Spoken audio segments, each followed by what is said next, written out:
Hello. So I realized that as I continue playing, and in particular go through dungeons, there is going to be a lot of silence, I think. Or maybe it's up to me to have the capacity to talk about something while micromanaging dungeon stuff. So I'll have to, I don't know. We'll see. I guess hopefully people who know me are used to me monotonously playing without commentating, but I'll try to sort of fill the silence during some of the mundane parts of this campaign. Anyway, so I need to finish off Mori and Asakura. The reason I can't right now is because Rance is sort of stuck in a event chain with Okita, this person, for a few more turns, probably. So in the meantime, I'm going to set up the conquest of Asakura. And Asakura is, well, like most countries have their own sort of special event chains. And in particular, well, this is probably just better shown than explained. So we'll do the first war against them. Fairly straightforward, I'd say. There's a somewhat strong dude in the front, the rest are tanks, and then just a bunch of backline. And this is a field, so I don't need to go too ham. I'll probably just send in Senhime because she's mostly full HP. And probably like Isoroku in the backline.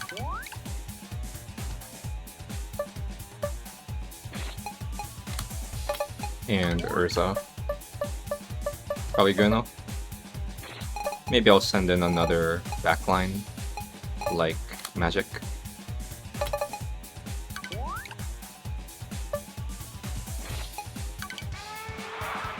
Oops, sorry.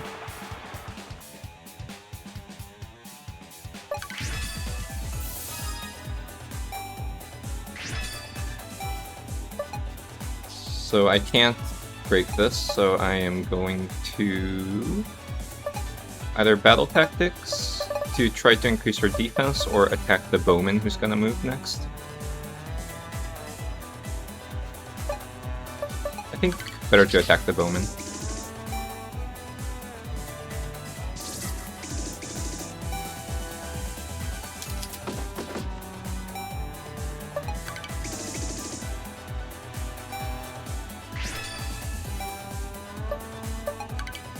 I probably have a lot of spare damage, so I'm gonna let Magic just attack the front line. Ouch, that hurts. Maybe in hindsight, she should have just attacked the middle.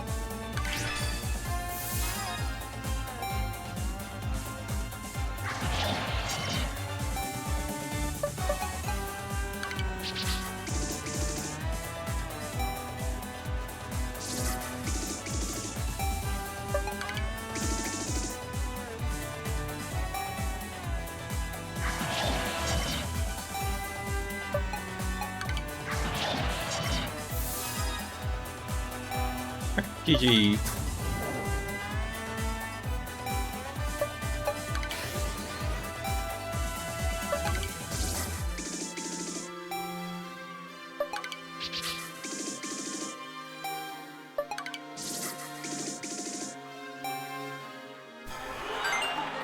Ooh, speed textbook is good.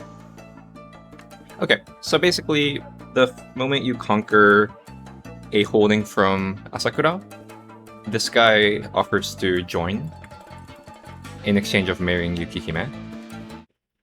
And, well, it happens. And this starts a chain of battles that you cannot... Well, you can win, but he'll just keep fighting you with the same troops, and your troops will go on cooldown.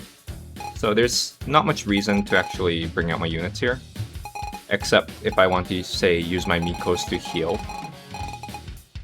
But to be honest, I don't care enough. Okay, and now I have to let the event progress and wait until the marriage falls out. Then I can actually conquer Asakura. Other than that, they're fairly easy. So I have 3 actions to spend. Let's see what I do.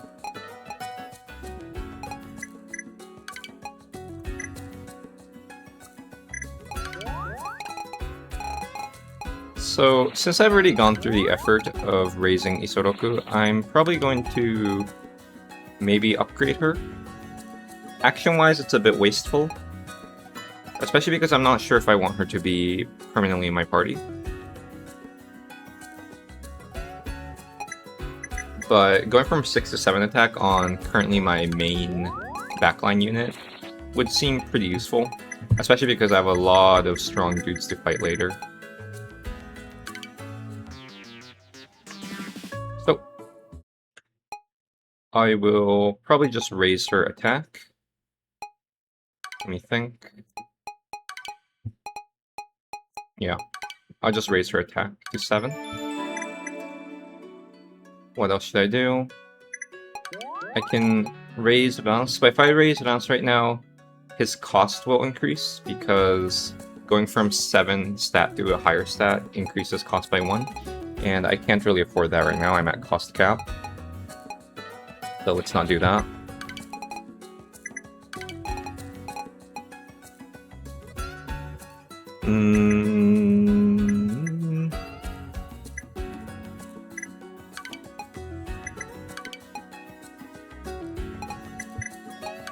I could do the same with Suzume and increase her attack or something. But again, I'm not super confident if I want to use Suzume and rely on her attack instead of her assassinate. Probably better to get items. So I'm probably going to get this item. This increases income by 10%.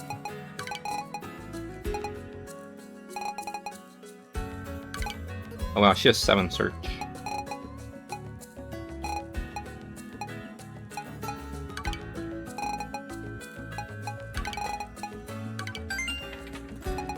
And I need to equip it on someone. Doesn't matter who. And let's see. I would like to explore dungeons.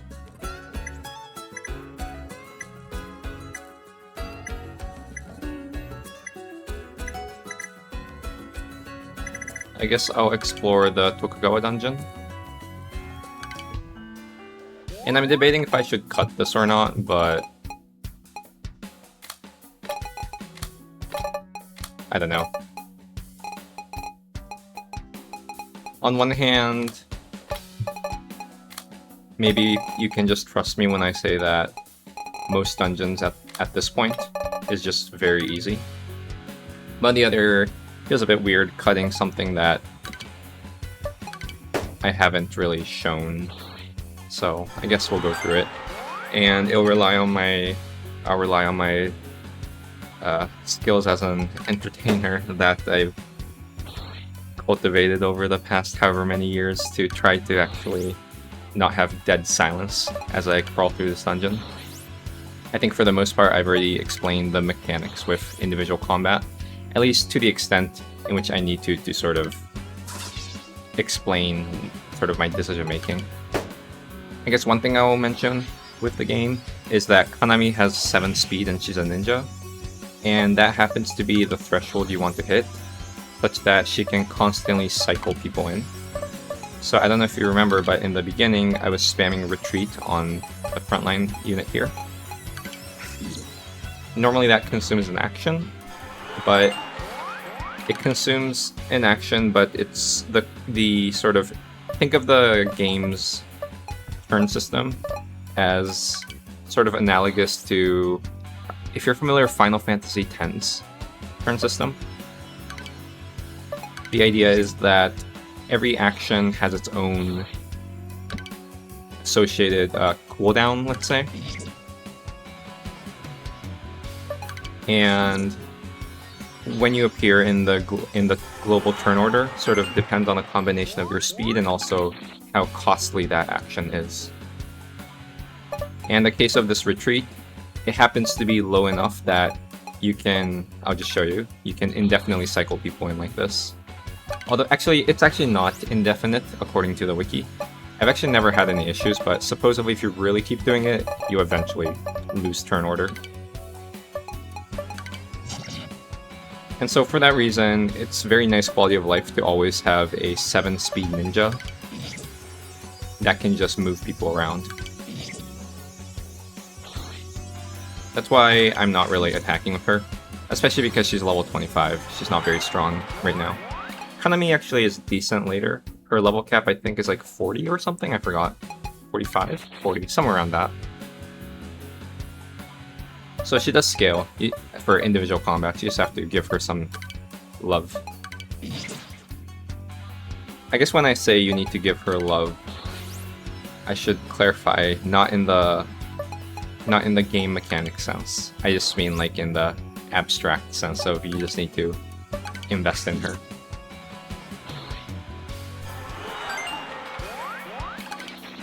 And whenever you're crawling through dungeons, you're eligible to get certain items and certain events. I believe in the case, there's a really complex rule set, I think. But I think the intuition to have is that most floors draw from the default pool, let's just say. And the default pool is you get either an Oni bone, like that one you just saw, or like a random quest item. And every several floors, oh I forgot, some floor number that you hit, you're eligible to draw items from the more important pool, and that's the intelligence scroll that you saw. By the way, if I recall correctly, Kiku is also a 7-speed ninja by default, so she's also useful for this infinite cycling. And since she's now in the front line, I don't feel as bad using up Kanami's actions. So whenever I see Kanami, I'm now gonna actually try to use her. Let's see, so I'm just looking at turn order. I have Kanami plus Kiku, and then Honda. I'm just trying to calculate if Kiku really needs to attack Magball or whether Honda plus Kanami can deal with it. Or the other way, maybe Kiku plus Honda will deal with it and Kanami has to attack the backline. Actually, to be honest, this doesn't matter. We're already on floor 8 in a floor 13 dungeon. These are like the kind of things you really have to think about in the early game. And also for a select few dungeons that are actually hard. But basically, in general, my understanding is that once you have like 30 units and they're all decent, you're not going to struggle with any dungeon except the one in Izumo and the hidden one that leads to Orochi. So here, Honda has the attack buff, plus he has 2 actions consumed, which means he's going to do a strong attack. So I'm pretty sure he can just one-shot the Magball by himself. Just kidding.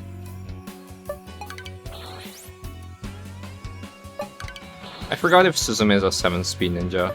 I forgot if I raised her to be one.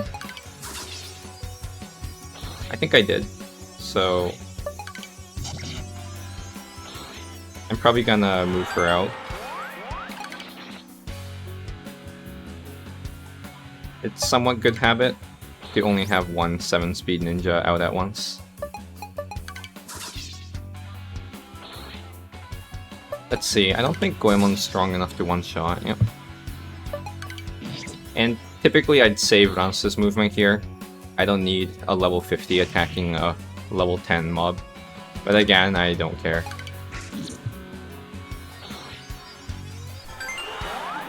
Wow. Surprised I was still able to provide enough commentary to last 10 turns. This is Kiku's last turn. We'll just... Oh, I'm surprised she only did that much damage. Don't know if that was the right play. Might have been better if I used Goemon to move Kiku out. Yeah, so I don't have any fast ninjas right now. So, you know how when Urza did it? The zombie moved?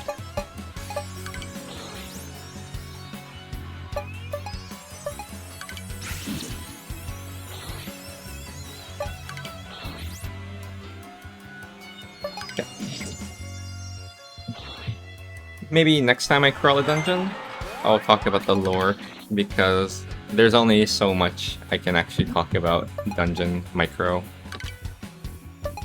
Here I'm being a bit conscious just because all the strong units are in the backline.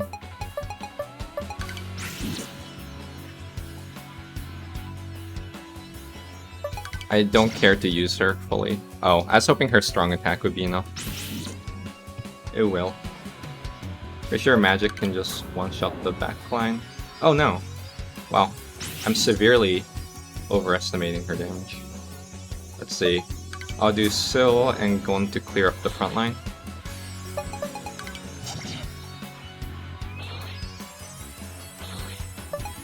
Bounce can attack.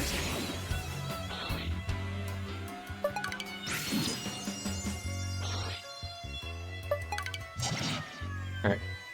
Not having a ninja kind of sucks, because replacing the front line just takes so much effort. So I got my second int textbook. Kind of mildly unlucky. By the way, these special items, you can only get, I believe, up to 2 per dungeon. So if I were to, say, intentionally lose here and climb up the floor again, I won't be able to get any of these textbooks or any special items.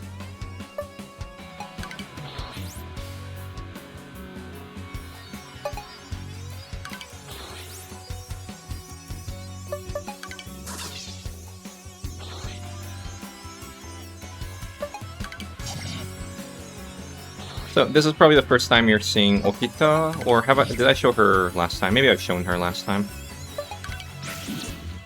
But Okita is a very high level, so she's quite strong for individual combat.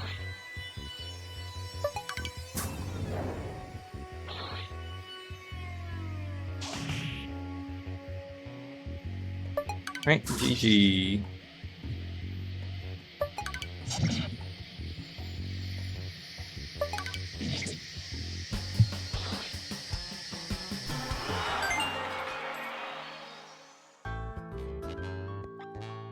Monster Murder Chisel. What is that? Deals 50% damage to monsters, but to anything else, it deals minus 30% damage, and it can't be unequipped. Okay. I see. I assume this also applied to unit types that are monsters, not just for individual combats. So we'll eventually have to fight unit types that are monsters. So maybe I can plant it on someone. But this item I'd say is mostly useless. There's so many other items that I would want. By the way, I have a ton of int scrolls, int textbooks. Though you want to give int to tanks because that affects how tanky they are with respect to magic attacks. But it's not that important. And aside from tanks, to mage-type characters like Onmyoji and the actual mages, they scale off int. Magic is already 6 int, so I can't use a textbook. I could, I guess, raise Vizna. It's not clear to me if I want to raise her. The problem with Vizna, well, there are many problems with her, but first of all, the mage group type just isn't that strong in this game. And second of all, her last skill is already filled by default, the absolute magic defense. So I can't put in the plus clear points. Ending points, like the one Kiku has. So if you care about score, you wouldn't use her for the end game.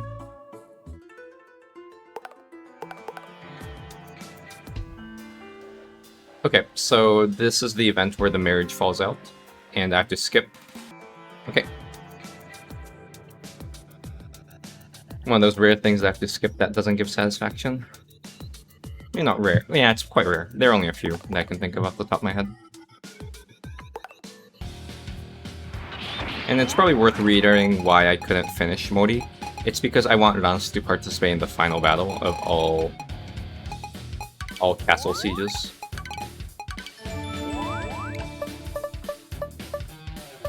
Okay, this seems fairly easy. I'm going to send units for the sake of... Oh. I was gonna say I want to heal people. I can't use Natori here though, because if she wins this combat, she's gonna have over 500 troops, and I'll be over the cost cap.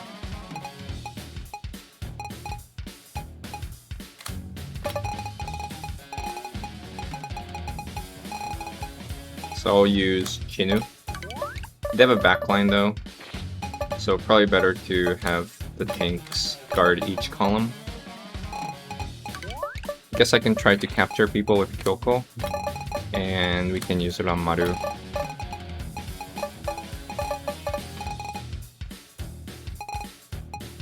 I'll also bring in Kiku, because I want to scale her.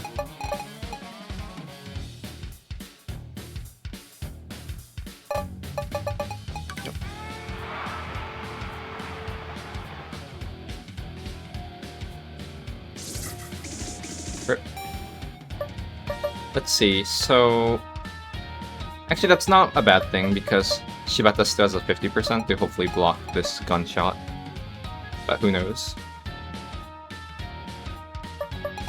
Don't have a strong opinion on who I kill first, but I'll just attack the backline. And let's hope Shibata does his job. Good job. Very good.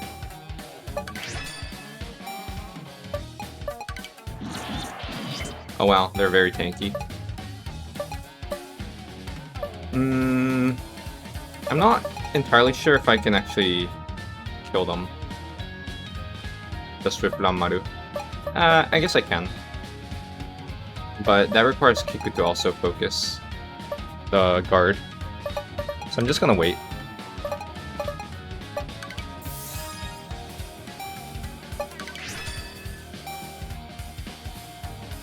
Given that these guys won't really do much, I'm probably just gonna assassinate the front line with Kiku. Ouch. Shibata, do your job.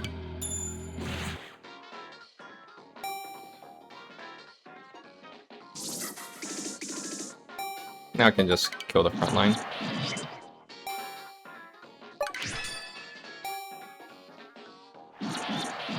Shibata, do your job.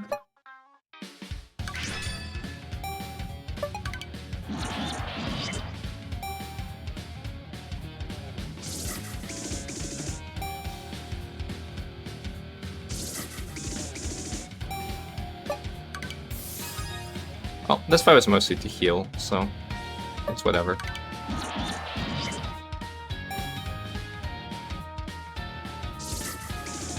I don't know if I actually healed though. Okay, one prisoner, pretty good.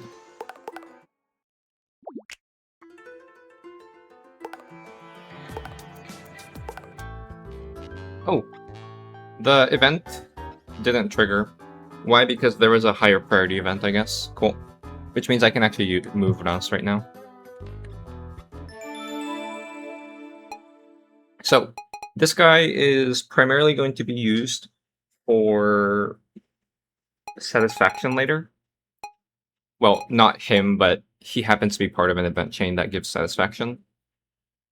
Which means, and I do intend to throw him away once I'm done with him. So that means I'm not going to put in ending points. I'm just going to put in whatever. Doesn't really matter. I'll do troops because this will contribute to a bit of money when I get rid of him, but again, this is such a minor thing, it doesn't matter. Yeah, so this event didn't trigger because there's another event that's higher priority, which means that Rance is actually movable. So I think I'm just going to spend this turn finishing the Mori clan. And before I do that, since after you finish a tag, you can't do further attacks, I'll probably do like one attack. Actually, wait, let me think. I'd rather finish Asakura this turn, Because that triggers an event for Uesugi to declare on me. And I don't know if that will trigger immediately. I don't want to be in a state where I'm not at war. So I'm just gonna focus on Asakura first, maybe? Then again, Iga can also declare on me. I guess it depends. I don't know which. So if I kill Mori first, and then kill Asakura, there will be some time where Iga can potentially declare on me. The downside is if neither Iga nor Uesugi declares war on me, I have one turn where I either can't attack or have to declare a war manually. Yeah, I guess I'll just kill Asakura. I'm pretty sure I can kill Asakura in one turn.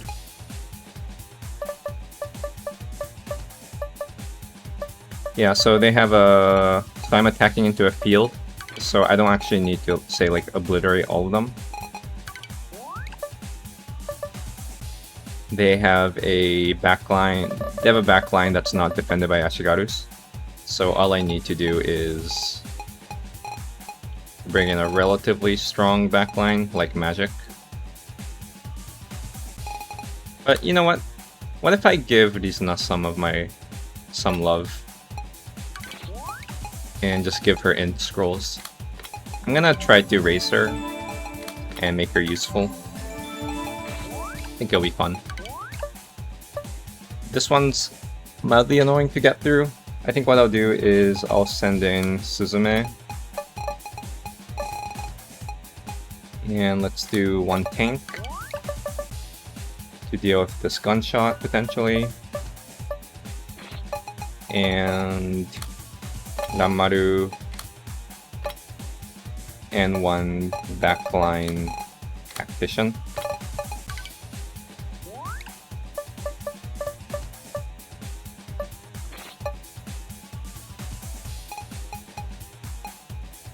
I'll also bring in another ninja.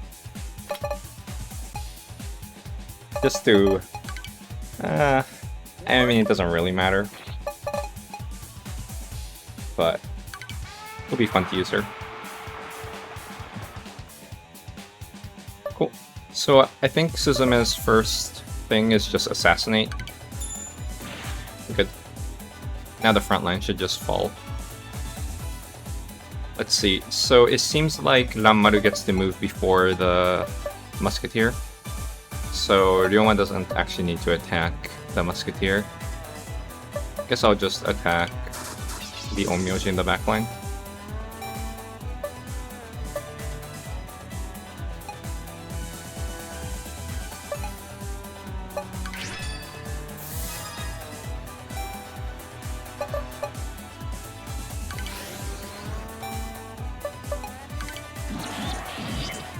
Right.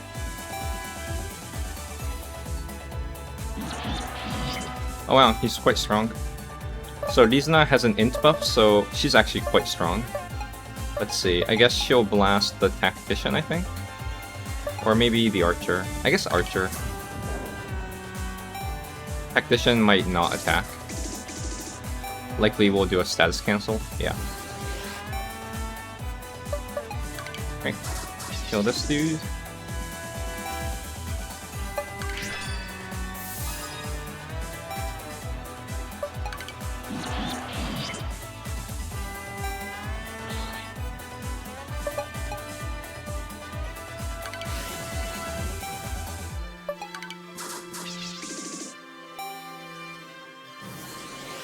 Solid fight.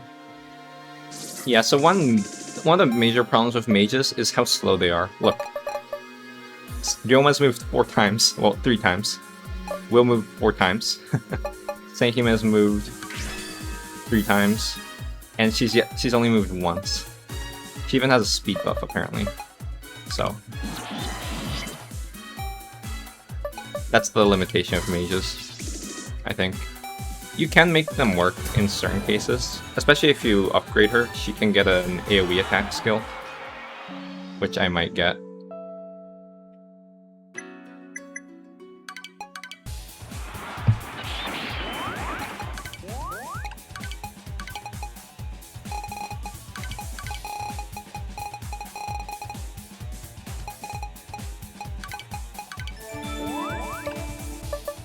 Okay, this seems trivial.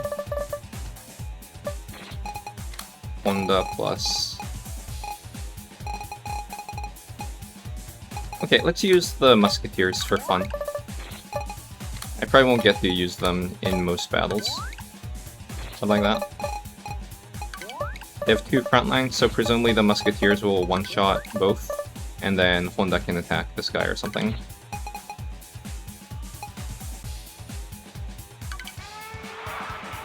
Maybe I should have planted Goemon. Yep, so I'm pretty sure this is a one-shot, but I'm not confident.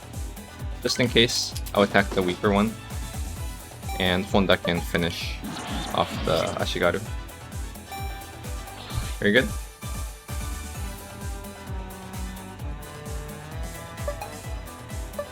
I don't know what I do with her. It really depends on if this person will heal the bowman or will attack, and I have no idea which will prioritize. I'll just hit her. So she has an attack plus assassinate built in. Let's see. I'm going to attack the archer. Hopefully this guy will heal. Very good.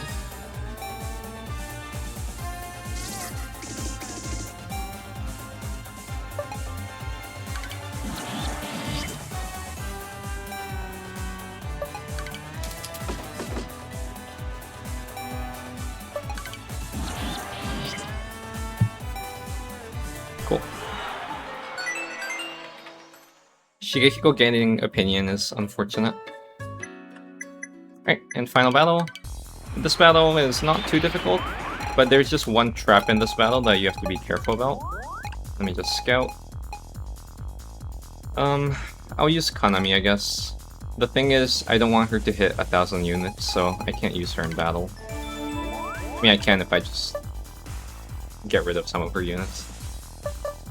Yeah, so the trap is that there's a 2k Musketeer in the back line.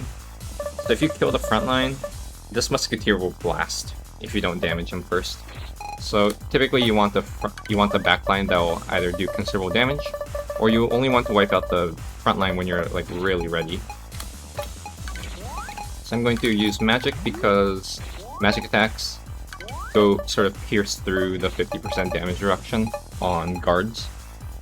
I'll probably also bring in Goemon for the assassination. No, I'll bring in Kiku for the assassination. Urza.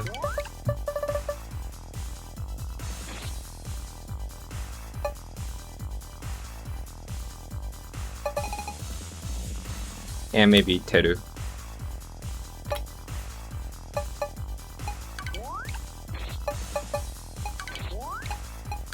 I will heal her because I do find her counterattacks to be somewhat relevant.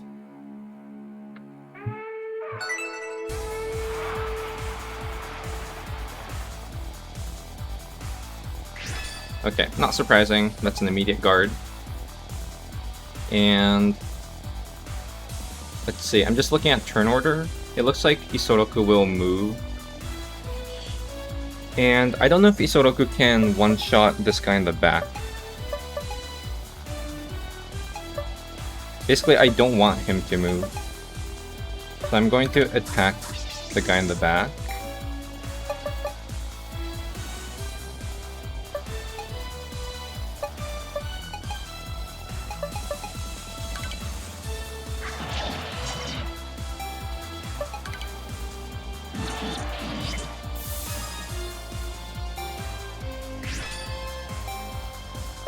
So that Isoroku can prevent him from moving. This is because tacticians will do status cancel. And status cancel is fine if you sort of want to trade one-for-one movement, but Urza's movement is far more important for me. So magic will probably attack this guard.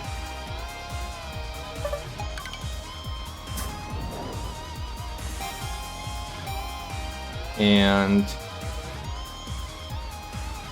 Urza does battle tactics, I think.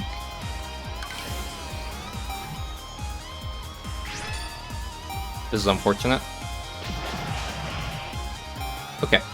Now I want Kiku to maybe attack the bottom. Best case, it kills this guard. Very good. And worst case, it just gets rid of the Shikigami, which is fine by me. Now this is slightly unfortunate. I have a 70% chance to be intercepted. Yep. Fine. That's okay. And just continue to attack. No need to pillage. You only need to do 1 pillage per battle. Right, and at this point, Urza just needs to attack. So I'm going to attack the top. And Isoroku will attack the bottom.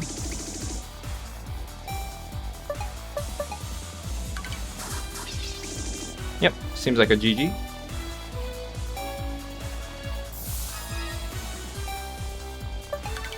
Lance attack to finish it off. And looks like the Musketeer won't move anyway, so I can just kill the front line. I mean, this is overkill, doesn't really matter. And end of an assassinate. Ping! Ah, perfect. Cool, so that's Ashikaga down on turn 60. Apparently I've been fighting them since turn 26. That's fun. Okay, so I need to cut here. Okay, got satisfaction. And I imprisoned Asakura's leader. This guy is quite expensive, but he has a very useful event, so I will hire him. This Onmyoji is actually very good. Well, not very, but pretty good. He has 6 int plus intelligence luck, which means 2/3 of the battles he'll have 9 int. The biggest downside is that he has 3 speed. For Onmyojis who have to cycle through turns, having high speed is crucial in most settings. So that's the one thing that's really holding him back. But it could work, I don't know. We'll see. But I do have to clear up my prison. So I'm going to just get rid of people who I don't think I'll ever need. 1.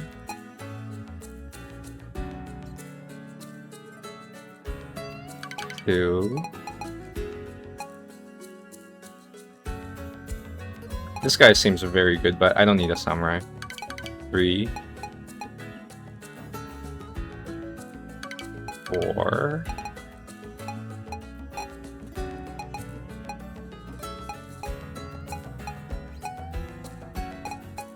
5. This guy's hilarious. 9 attack, 0 defense. I believe he's scripted to have these kinds of stats. Okay. And I really do need to think about who I fire soon. For example, Niwa I think has mostly served this purpose, so I could get rid of him.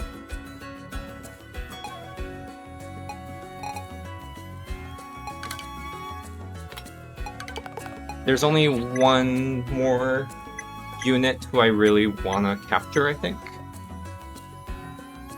From the Takeda clan.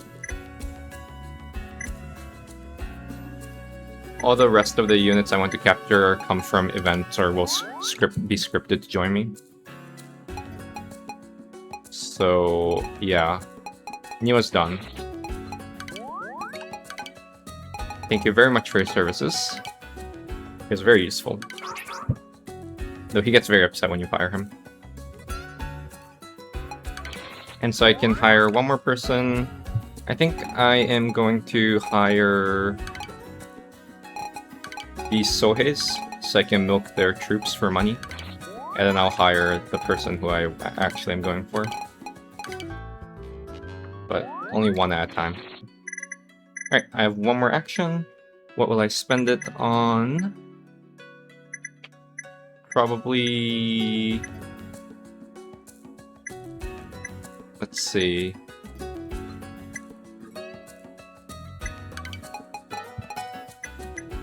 Maybe I'll spend it on an event.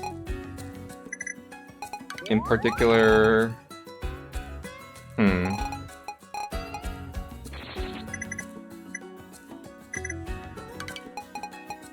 There are lots of event change that I still need to go through. I need to go through, say, Ryoma's event chain, but I can't give her items because I wasn't thinking this far.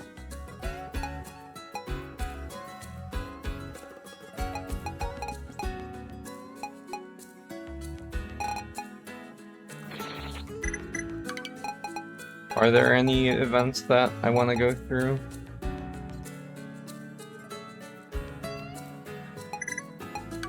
So I can do the magic event.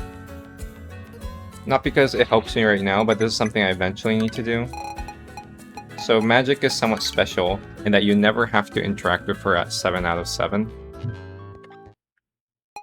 Which is what enables you to get through this menu. And either I obtain ending points, which is something I'll eventually need. If I'm really going for high score, I do that, and I never interact with her ever again. But magic has a unique skill that does a piercing attack. So in the interest of fun, I'll probably give her this. So I will have to interact with her again to get her the clear points passive. But that's a later issue. Technically, I don't need to fight this. Let me just scout to see if this is something I'm willing to fight. Presumably it is. Yeah, I'm willing to fight this. Double Ashigaru.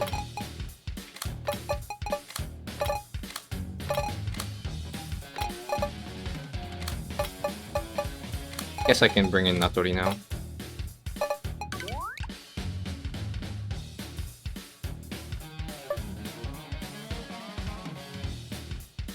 Ooh, it just occurred to me that I don't think I sent request for reinforcement from the foreign thing after I got Kanami.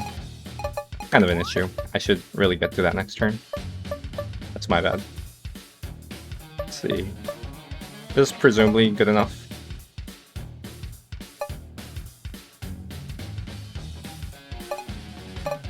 Don't know if I want him though. Rather bring Chinu. And maybe swap these two.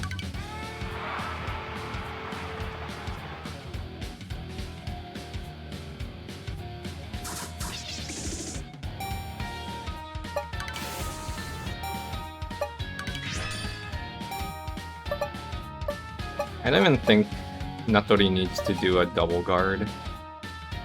But then again, like, what else will I do? I guess I can attack.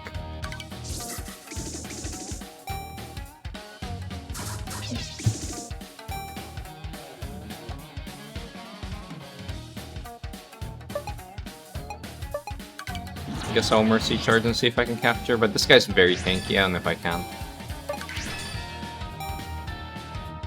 Plus, I really don't have anyone attacking.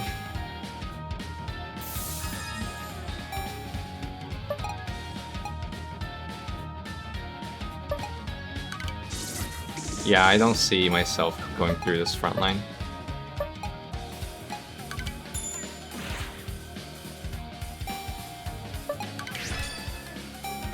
That's probably all I'll do.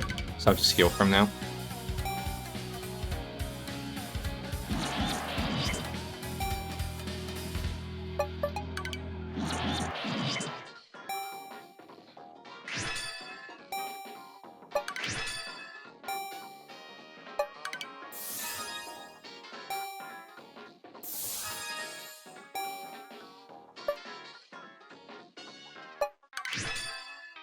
I want to attack with Gon for fun, but it's not.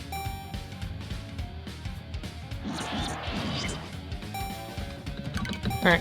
GG. Ooh, caught him. Very cool. So Uesugi did not declare on me, unfortunate.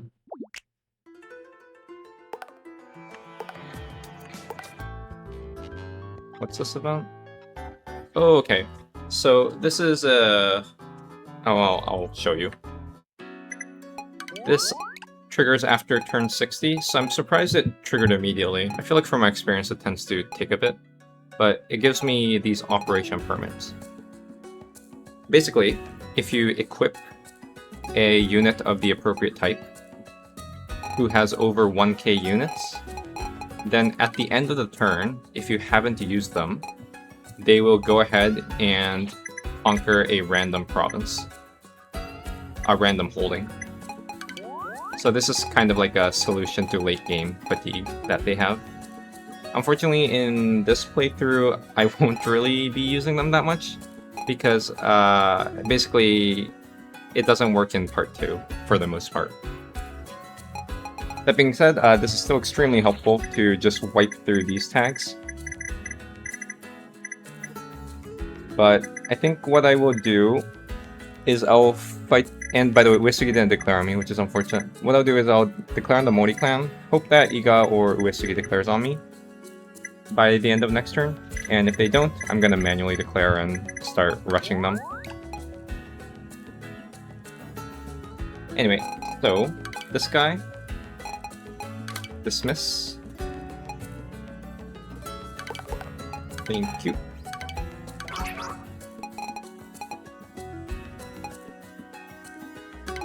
Also contemplating getting rid of Kyoko, because as I said, I really don't care about capturing anymore. Well, I do, but it's just very not... There aren't any crucial people who I'm looking to capture, and it's starting to become impractical for me to actually capture people. So I'm going to dismiss her. Again, she carried early to mid-game a lot with these captures, so thank you very much. And let me do some quick organization. I'm just moving the ones that I don't expect to participate in combat down. And then I'm just gonna move all the Ashigarus up.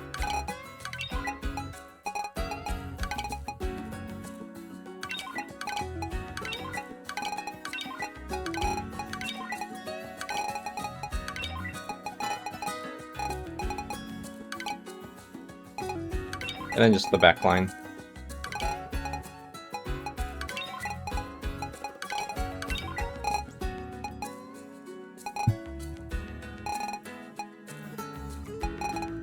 Okay.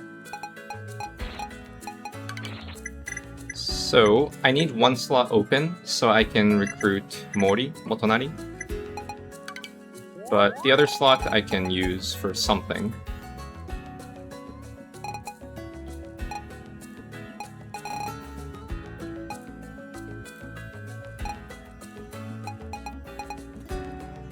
I'm thinking.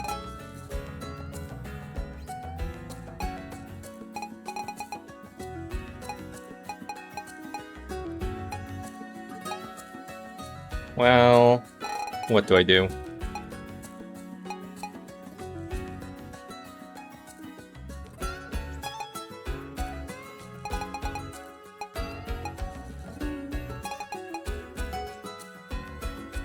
Maybe I'll hire Asakura. So at this point, I don't care too much about cost efficiency, but he has 8 negotiation, which is somewhat relevant. So his are also just generically useful for dungeon-based combat because they can transfer actions to the actually strong characters. And his event chain is very useful.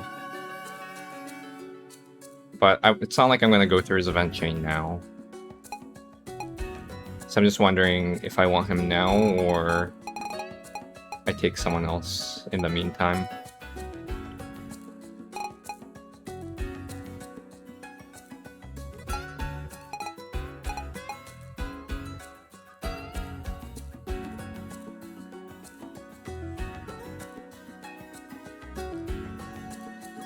Yeah, next turn I have to potentially declare wars, right? And I'm pretty sure I don't have too many high negotiation units that I want to use. So I guess using my negotiation right now to persuade him is not the worst idea. Choose Chinu.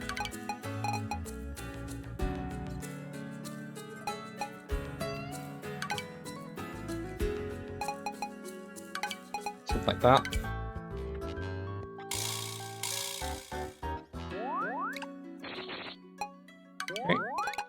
And he is going to be mostly just doing nothing.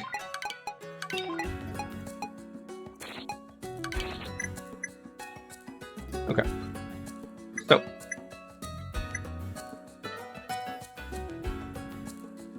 before I forget, let me...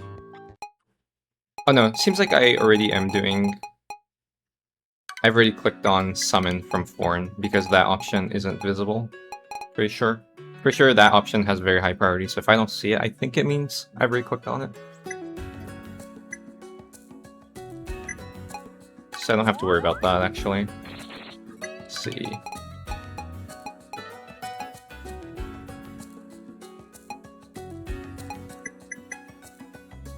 And... I am interested in this thing called Worker Badge. Mostly for, well, there are good reasons to use this, and there are also not good reasons to use this. I'm interested in it for not good reasons. I can show you this item. Basically, well, you can read it. It increases your move by 2. But you can't unequip it, and you get half your units get halved. So the intuition is that you put it on a low unit character and then raise them. So they tend to be good on musketeers because they are typically locked to 1 movement. For example, I can use it on her. They're also very good on dungeon-based people, because, like Okita, I really don't care about her troop count. I just care about increasing her moves. So this is usually the smart place to put it. But I'm going for fun here.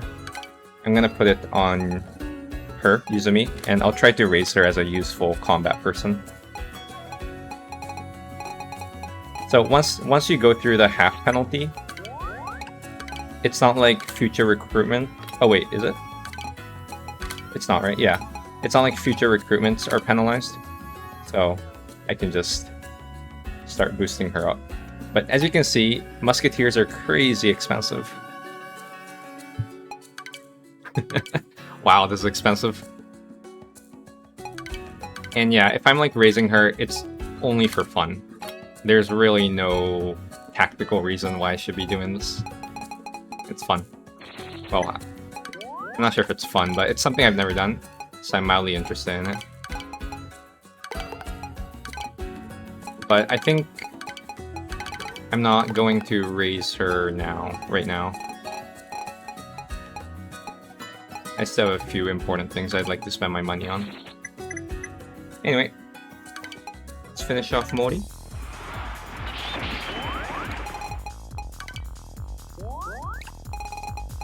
Oh, by the way, I misspelled Mori in English. It's M-O-U-R-I. Well, even in Japanese, I guess it's M-O-U-R-I.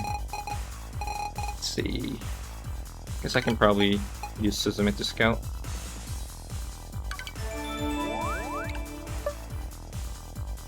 And I recall the final battle being very hard. So I'll go all in. Well, I mean, there's no reason not to all in here.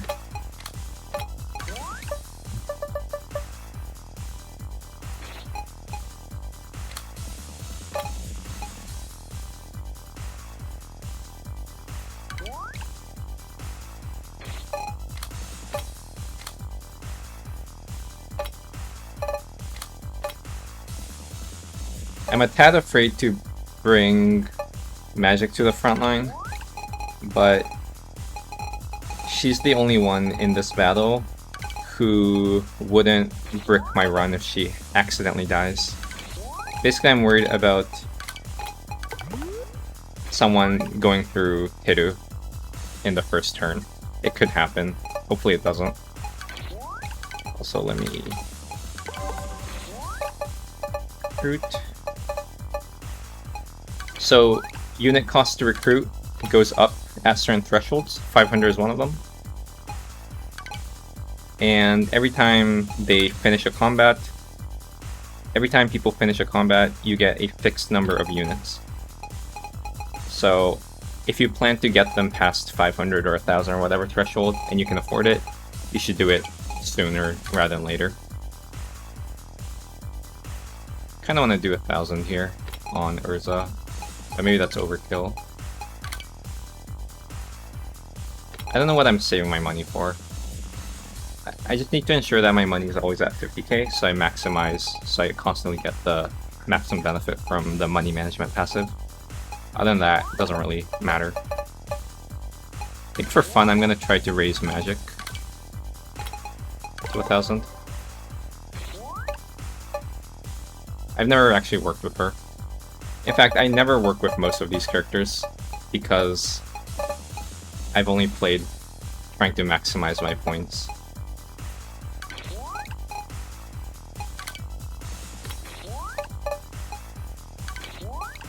I would farm Urza, but not enough money. Okay, there we go. So I'm guessing this should be easy. I can't imagine this is hard. But let's look. Mori unfortunately moves...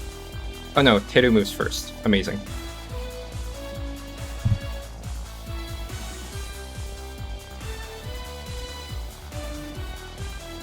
But Kuhime moves, which is mildly unfortunate.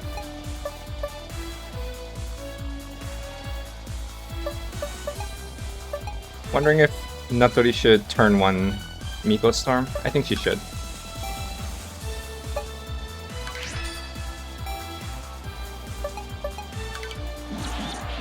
Good shot from Rance. Now he's basically crippled.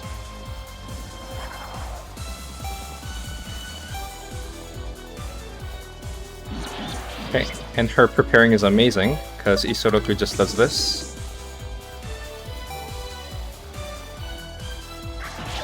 Very good. And presumably he'll kill himself to Teru. Oh, he did roundabout charge, which takes no counterattack damage. Well, anyway, this is one. Probably attack her to make her do less damage. Ouch. And then let's see this weight destruction beam. Very good. Oh, today I learned. I never knew this thing consumes all actions. And pillage. Very good. And that's Mori down. I don't think there's any event that I need to worry about. When I say worry about, I mean in the sense of cutting. But you have to go through a duel with Mori. This is fairly easy, I think.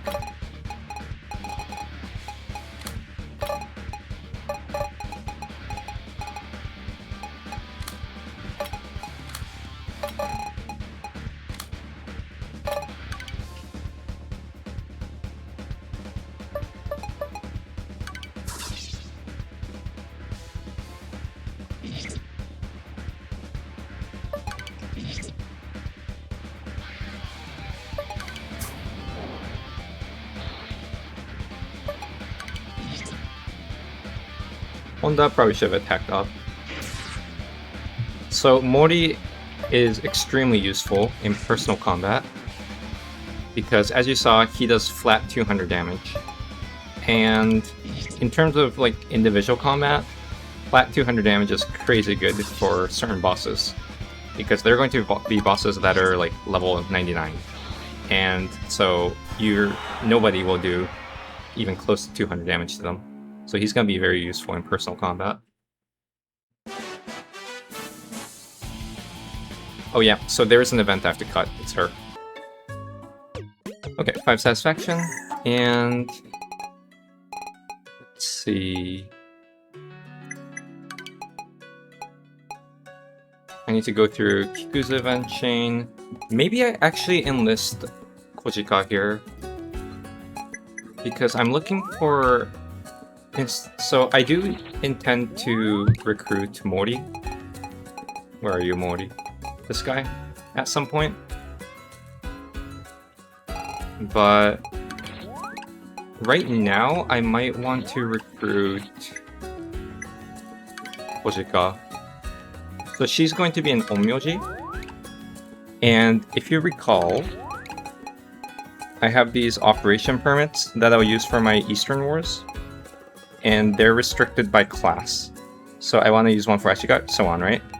And I don't have any Onmyojis with 1,000 troops. And paying money to raise this guy to 1,000 is kind of unreasonable, so I was planning to not use this item. But with her, she should come in with a lot of units, just because my average unit right now is quite high.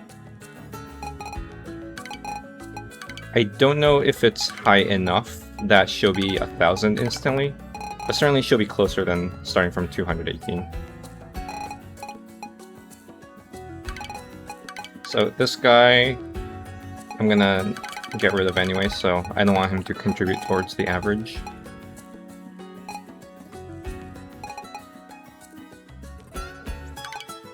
Also gonna raise Kanami to... What? Oh, apparently ninjas can't go up to 1,000 right now. You can only recruit up to a certain limit that's based on class and also how many provinces you have conquered. Certain items can also increase the limit.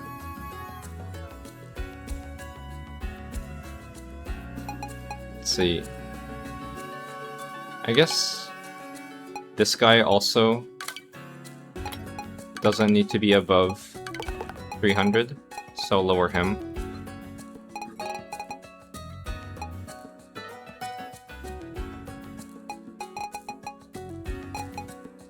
Maybe I'll raise these now, because I intend to get her high.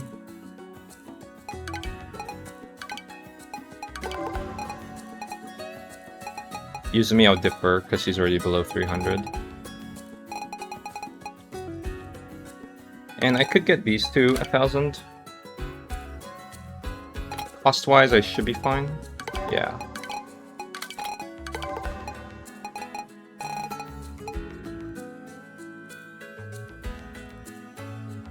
Okay. And now I will recruit Kojika. And let's see how many units she has. There's another reason why I want Kojika, which is she has a passive. Where is she?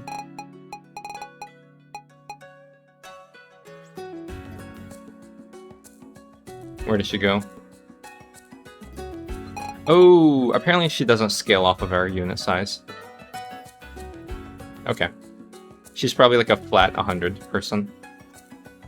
So the other reason I wanted her was because she has the healthy passive. And if you have that skill, you only cost 1 gold to replenish yourself.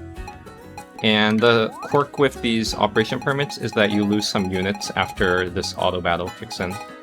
So, aside from Ashigarus, who replenish at 1, these guys are all sort of costly. But unfortunately, she's 100. Now I'm less certain I want to actually use her for operation permit. But I'll probably replace her. Sorry, I'll probably replace this guy with her, because she has the Defend All Shikigami, which adds a barrier to everyone. Okay. And I'm gonna go through Urza's event chain. This does not require cutting for a while. And the thing with Urza is, this is the reason she's extremely strong. I mean, she's already really strong, but she has a special skill called Precision Shot. It's an AoE attack, which honestly doesn't do that much damage, but it gets rid of 1 movement from all my enemies. Very strong.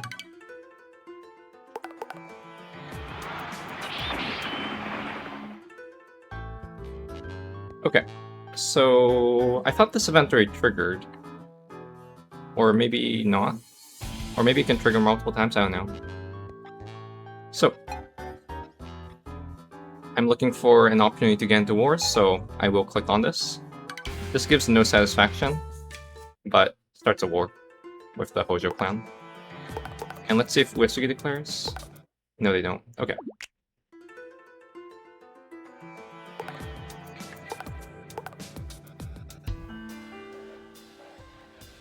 Okay, so this is the 4th gourd. And 1 more gourd, and the game starts changing. And all of the remaining tags have gourds, so the moment I finish one of them. Okay. So, I'm going to open by declaring on Uesugi. So if I don't declare on either of these two, Takeda will conquer Uesugi. So it's a question of whether I want to attack Takeda first, or Uesugi. And I'm going to attack Uesugi first because Uesugi takes a bit longer to conquer, because I have to go through an event chain. So, boom. That. For negotiation. That. Alright.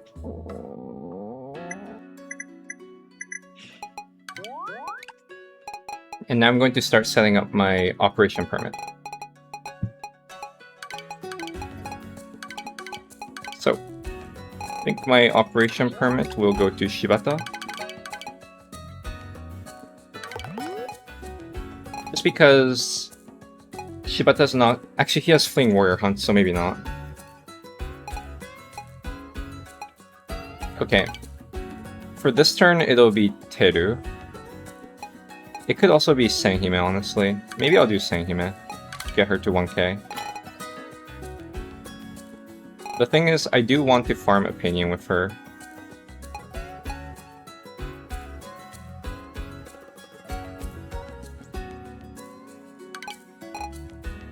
It's kind of late, but I could raise Kyoko to 1000 as well and use her. But I was going to replace Kyoko after I conquer Uesugi because one of their special units have money management.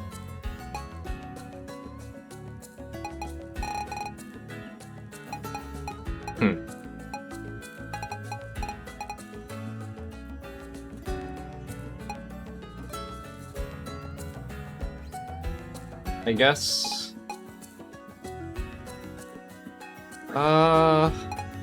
yeah, I don't know. So, the reason I might not want to do Senhime is because I want to put her in battle. Oh, by the way, I mentioned how Senhime leaves if you don't put her in battle for however many turns.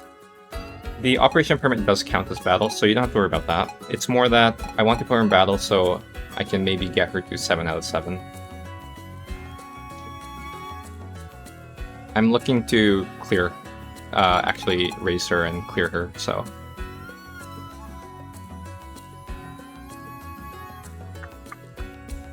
What to do?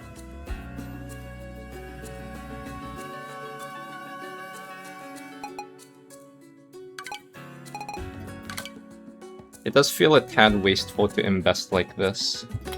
I could also hire one of my 1k Ashigaru prisoners. Right, and then cut someone out.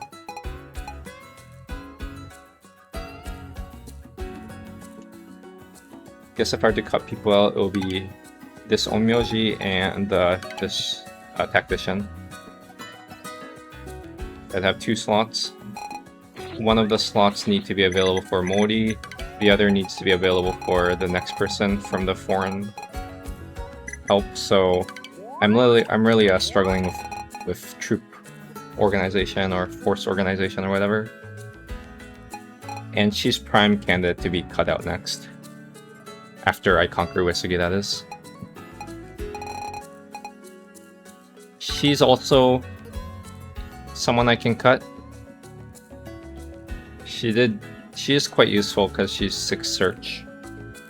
But that's the only thing she has going, so she's also someone who I need to cut. But first, let me cut out the dog shogun. He's very helpful, but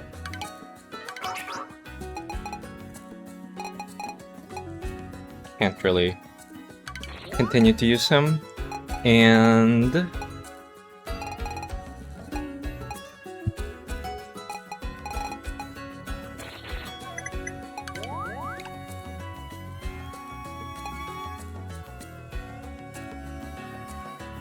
I think what I'll do is I'll use Teru for now. But I may or may not... Oh, by the way, this is something you can unequip on demand. But I may hire a 1k Ashigaru to be the bot, be the one doing the operation permit in the future. Just because I'm going to be at war with eventually 3 tags.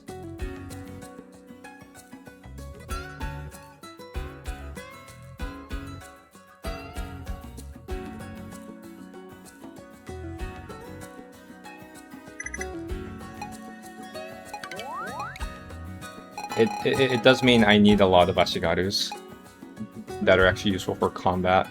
So I don't really feel comfortable permanently delegating one of these 3 strong Ashigarus I have. Okay. Well, anyway, that's good. What else?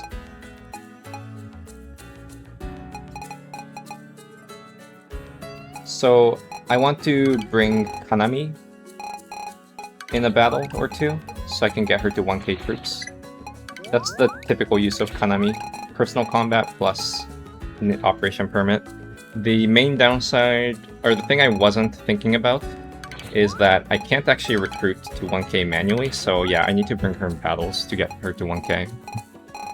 So that's the ninja. Samurai, probably Honda. And I don't think I'll use Tactician nor Onmyoji. Unless I raise Kojika. That's plausible. I'm gonna consider it. It'll probably... I don't know how much it costs, but I might be able to do it. But for now, let me get Mori. Mori's going to be essentially the replacement for Honda. He's just a better samurai.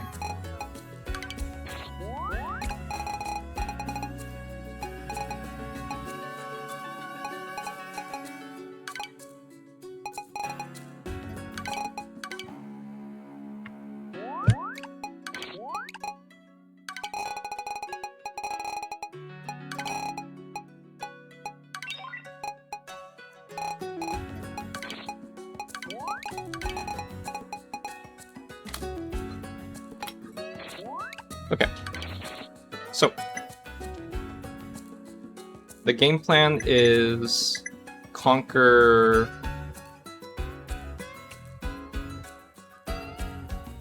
Oh, what is the game plan? So I don't know if So I want to border Dokugan Ryu and use the operation permit on them. You can see how many holdings they have. It's kind of unreasonable to conquer them without operation permit. And to border Dokugan Ryu, I either need to go through Uesugi, right? In which case I have to full annex them, in which case the 5th gourd will break, and so events will start triggering. Or I need to go through Hojo and then go up into Takeda, and then go top right, which is also doable.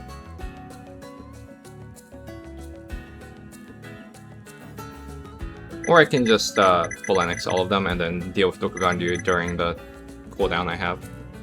It's not the case that I have to, like... It's not the case that the game immediately changes the moment the 5th gourd breaks. I have some buffer.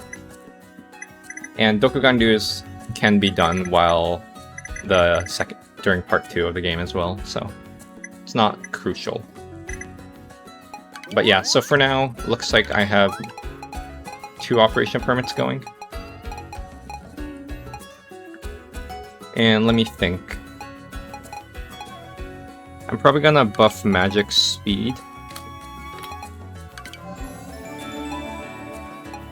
I also buff Rizuna's speed.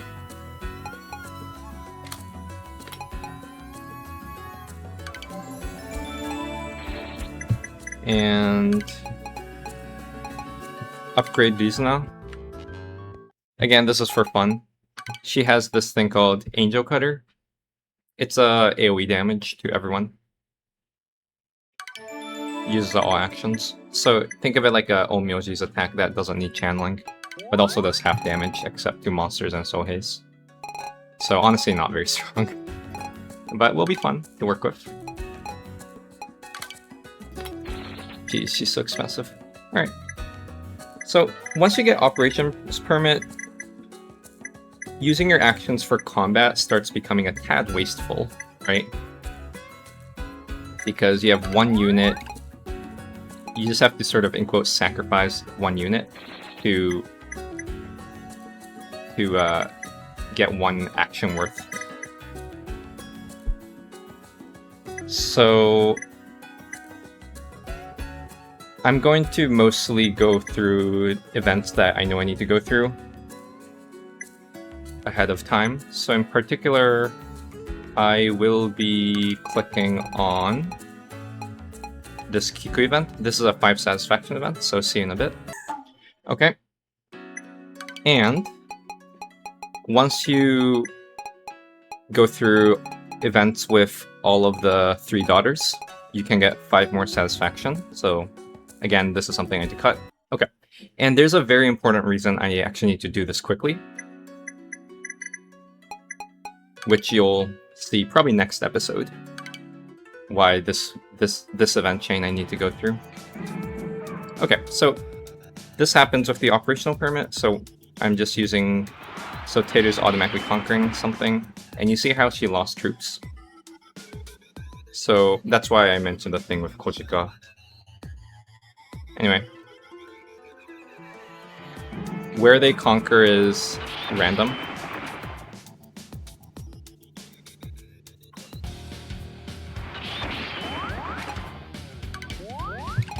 And the important thing is I don't use Rance, because Rance needs to be there to fight Uesugi to trigger their event chain.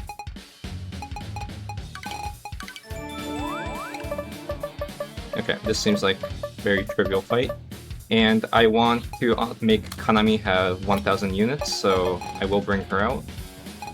And as for the rest, doesn't really matter. I'll probably bring Urza just to heal her with Natori, let's say.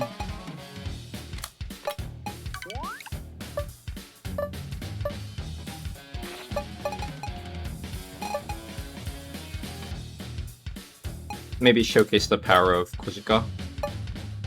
Maybe, hopefully.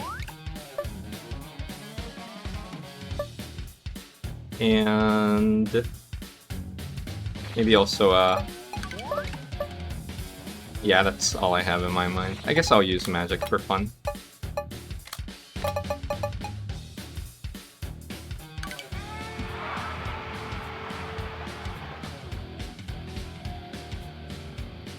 So who moves first? This guy?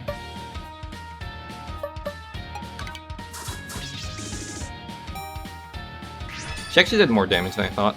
I guess because of the battlefield adjustment.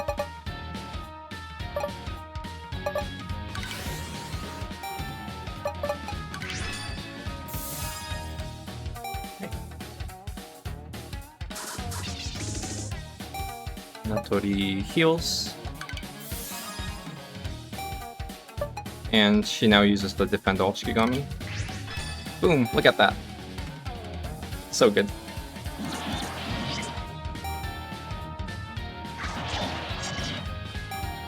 It's in particular amazing in defensive battles. Alright, let's see. She can blast maybe that dude.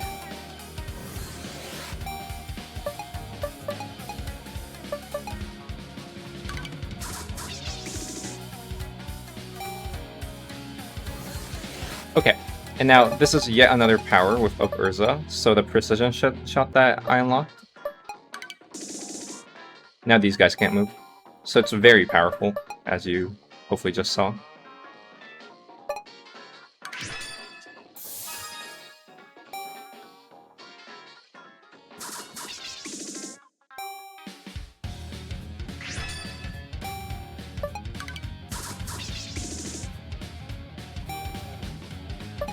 And Urza's, okay, not full healed, but got most of her HP back. Honestly, this is more powerful than I thought. I guess it does use all her actions, to be fair. Cool, that was a solid fight.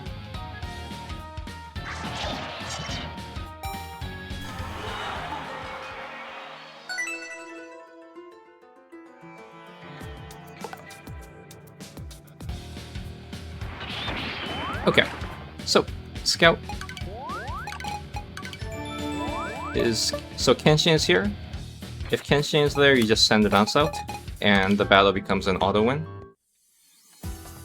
So this is Kenshin, the strongest warrior or personal combat person in Japan.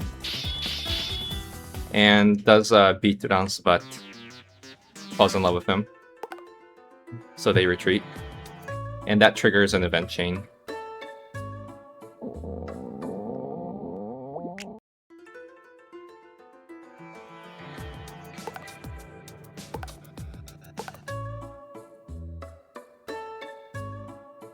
Oh, this is a initially wholesome event, but I do need to cut it because it becomes less wholesome. Okay, 5 satisfaction. That happens after the 4th chord breaks. By the way, I do eventually want to go through this event chain. This is the thing that puts Rance unable to move, and you need to click on this like 4 times or something. I believe this event auto-triggered twice already, so just 2 more times. I don't know when I'll do it. But it should be now, or like soonish, because I'm intentionally not finishing these tags, so I don't need Rance in the final castle. Okay. Ooh, the traveling amusement park is here. Okay, so this is like a pity. This is the game telling you, okay, you're taking too much time. Well, to be fair, for your first playthrough, it does take a lot of time. And essentially what happens is this event becomes available every 4 turns. You can go with multiple characters. And you can only go with 1 character once. So I only have 3 characters that I can choose from. I think I get a 4th later. And it gives 3 score. See? So the intuition is that this is available every 4 turns, but you get 3 score. It's kind of like a pity, because every turn lowers your score by 1. Anyway, so I want to keep using my operations permit. Unfortunately, Kanami is 999, so I just have 2. And the important thing is that you need to heal your units. Although, I'll save a bit of money by transferring it to Ranmaru.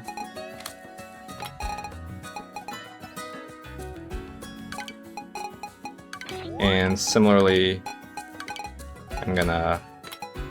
Oops.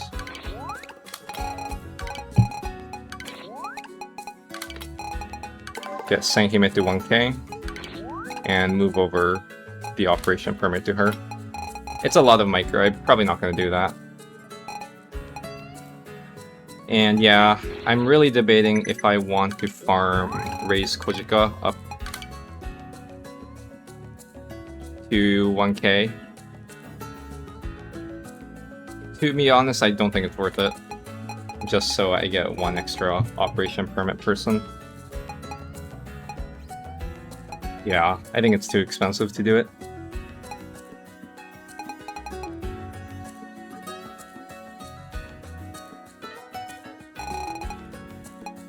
Anyway, I do need to clear up my commander slot.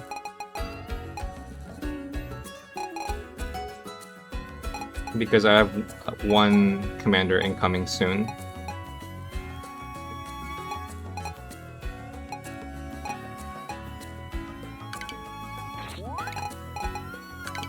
So I'm gonna get rid of her.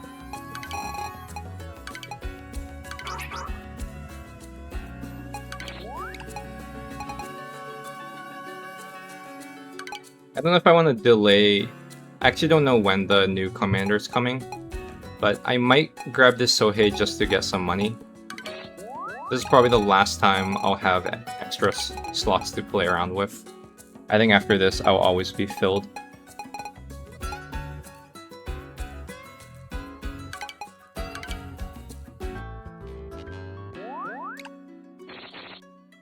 Okay. Right? I've summoned foreign people? I think I have. Because I really do expect to see it if I haven't.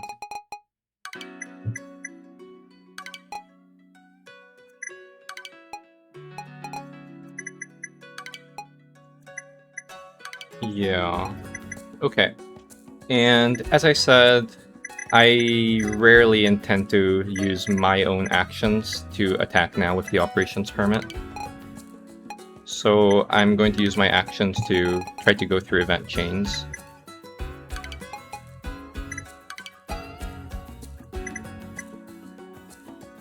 So what event chains do I have left?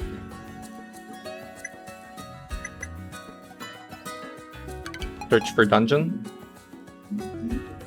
I do need to do this. This is a 5 satisfaction event, but also relevant later. But let's search for this dungeon. 7 search. Who will I use?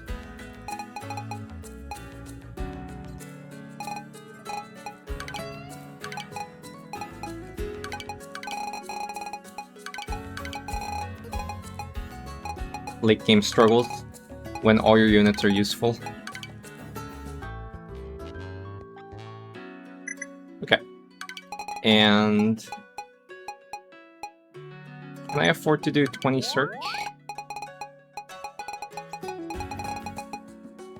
I mean, probably.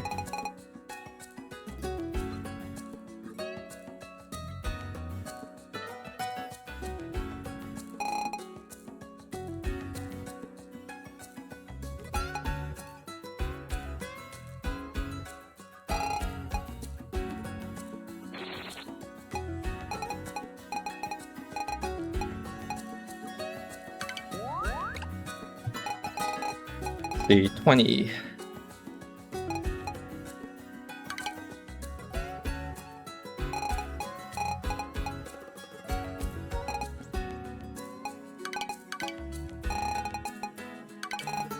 Five more.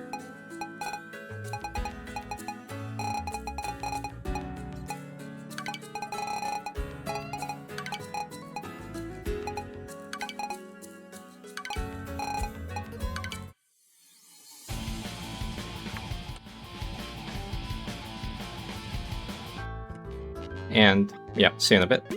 I'm getting quite a bit of satisfaction, but the road to 260 is very long. I don't expect to hit 260 anytime soon. Just a lot more events that I don't have unlocked. Like Uesugi, I think gives like, oh, I don't know, 15 satisfaction collectively, maybe 18? I don't remember if the first castle gave any. Hojo gives 13 as well, I think, or maybe 10. Takeda... Actually, I don't know how much Takeda gives, but this province in particular has a dungeon that gives 15 satisfaction. So, like, there are lots of things that I just need to conquer stuff to get. Anyway, let's go through this dungeon. So, there's really nothing to commentate here, so I will just talk. I'll just constantly talk. What will I talk about? Maybe I'll talk about the... Okay, let's pick like a few officers and I'll maybe talk about them.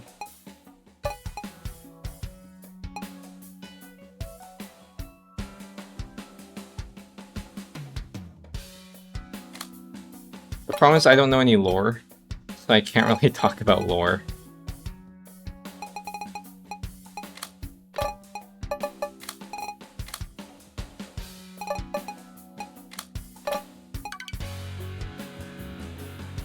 Maybe talk about game mechanics. What will I talk about? Oh, maybe, why did I guard?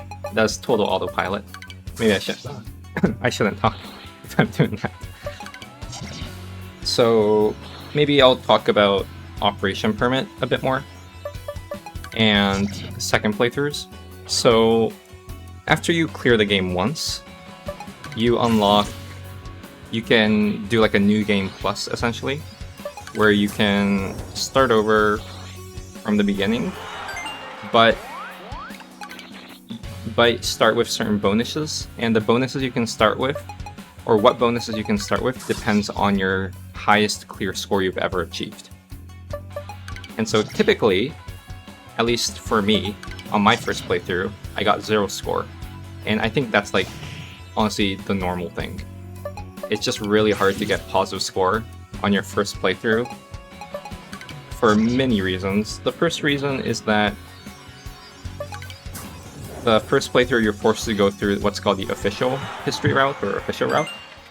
And the official route is not very amenable to achieving a high score.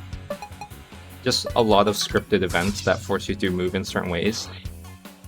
And like, you're sort of blocked from, like, notice how I'm sort of blocked from finishing several tags right now because I want to intentionally limit any events or certain story-based events that would trigger.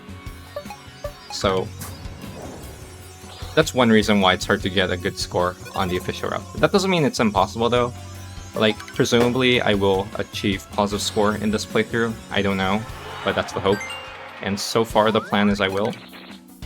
And the highest I've ever seen with savescums is like 123 or something like that. So you can indeed get a decent amount of score. But like, also do consider that like the biggest barrier to not being able to get a good score is just knowledge.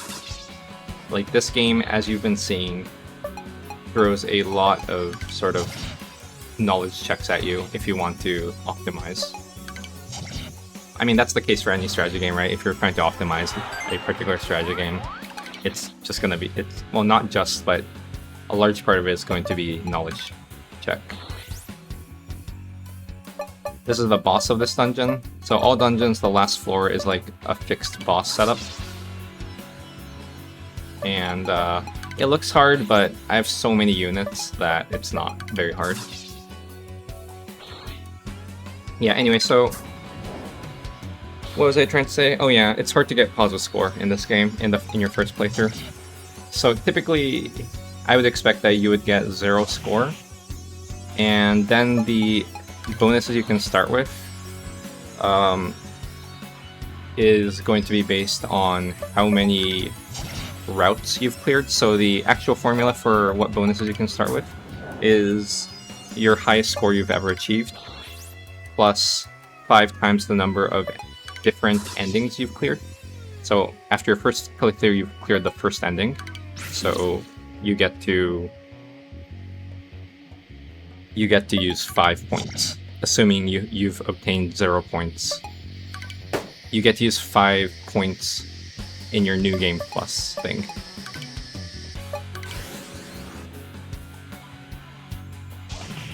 Ouch. Maybe get rid of her. And with 5 points, what can you do? Honestly, not too much. So I'm pretty sure all bonuses cost multiples of 5. So there are bonuses that cost 5, lots of bonuses actually, that you can start with. So you can only pick one. And one of the bonuses you can start with is you can start with the... what's the item name? The thing that enables these like automatic attacks to trigger. I forgot the name. Operations Permit, I think. So you can start with that, and that costs 5 points. So, I mean, if that's your only bonus, it's still a bit rough because to use it you need 1k units. And getting 1k units is not so easy without bonuses. Like, you saw how long it took for me to scale up my units. And of course, the reason it took me that long was partly because I wasn't rushing for having 1k. In fact, I was saving a lot of money so I can get to that 50k threshold to maximize how much I'm actually gaining off of the money management passive.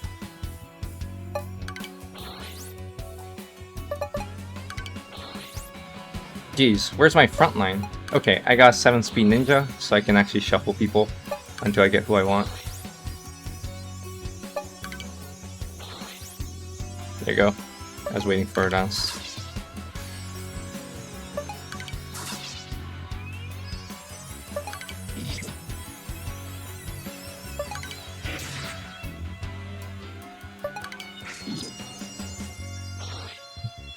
But you can imagine how much faster the game becomes when you start with these kinds of bonuses.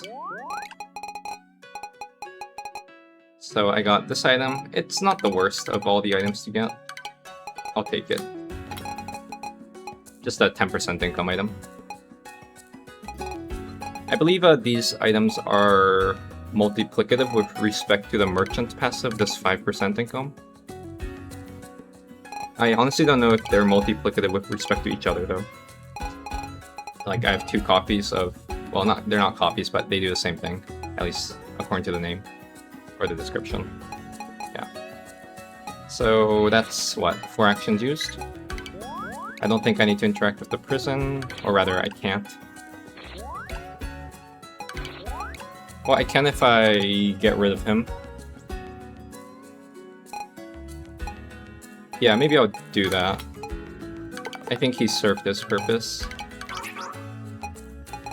I don't think I'll use him in the short term. And since I have some units that are free, while I don't intend to... I need more national power.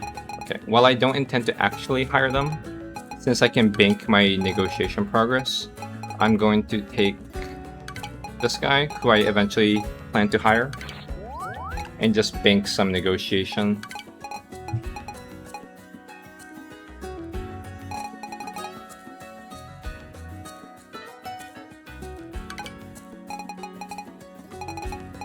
Just trying to use people who I'm fairly confident I won't need.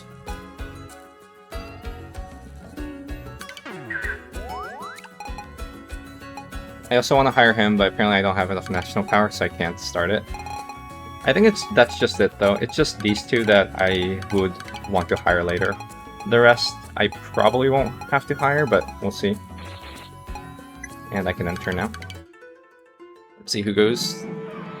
Okay, or where they go. They go up. And...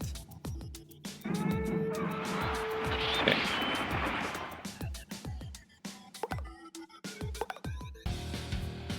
Alright.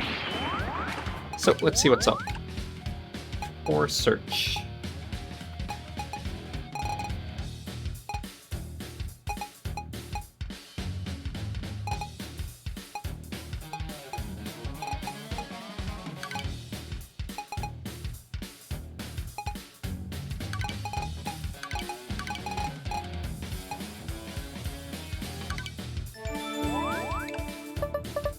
Okay, seems very easy. Just do like Isoroku magic. Wait, no. Since it's so easy, let me send the frontline unit and heal these 2.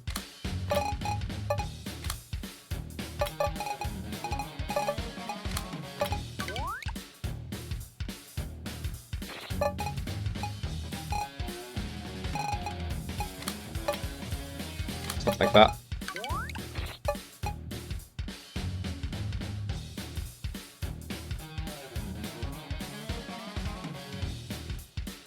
I don't know why Teru's on cooldown. I guess I used her for search. Would have wanted to heal her.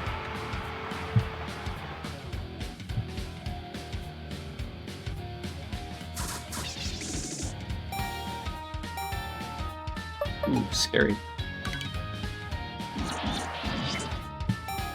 Going for an immediate prep. But I have Isoroku who'll pierce. So, doesn't matter.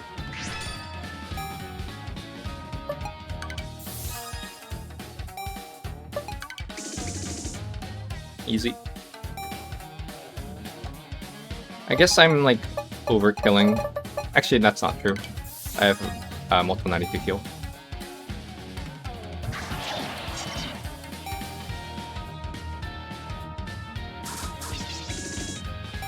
Alright.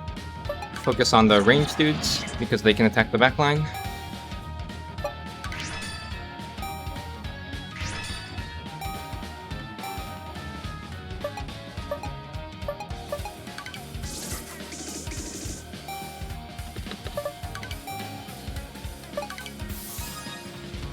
Very nice.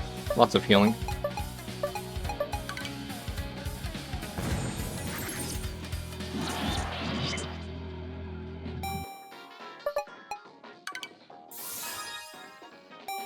600.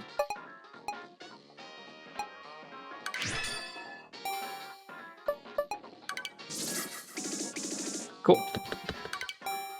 Got all my heal procs off.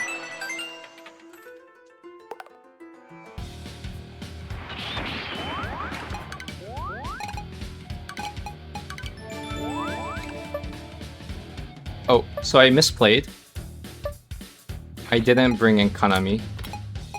And if they sent Uesugi, that would have been annoying because it would have been an auto victory.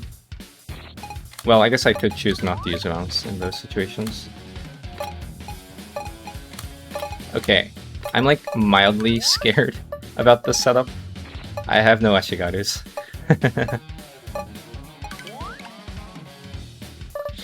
She's scary. Torako.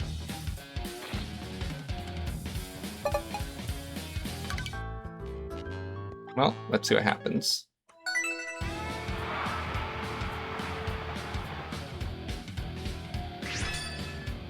Yeah, if she does this, I'm just blocked. Can't really do much now.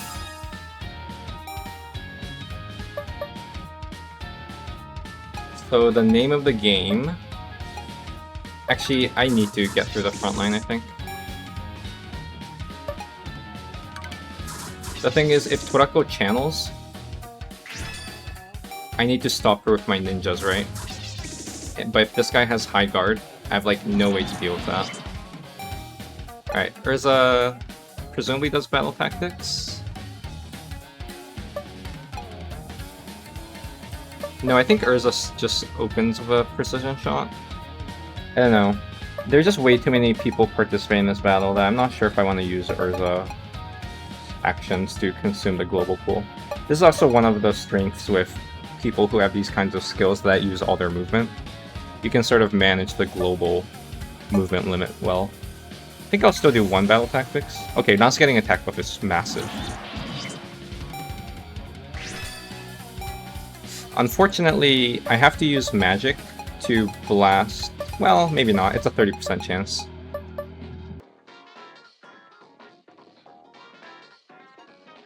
Okay, I'll use magic normal attack here. Wow, it's a lot of damage. And hopefully this person won't guard. And who moves first? They both move, so I'll just go for the higher HP one.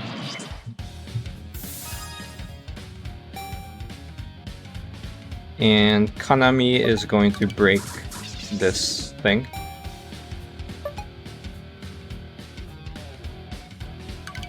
Continue to attack the guard. And now I'm very confident I can intercept Torako.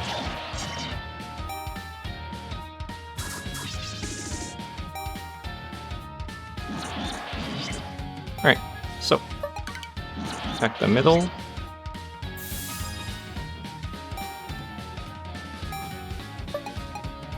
Another power of the precision shot is it also cancels prep like ninja's attacks. Wow, magic really can't move more than once. That's crazy. Alright, well, I'm basically done.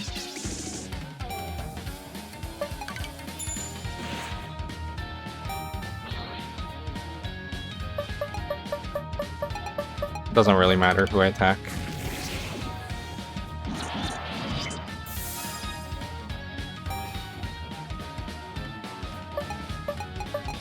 Oh, cool. I believe she's not capturable or killable. She's one of those special NPCs.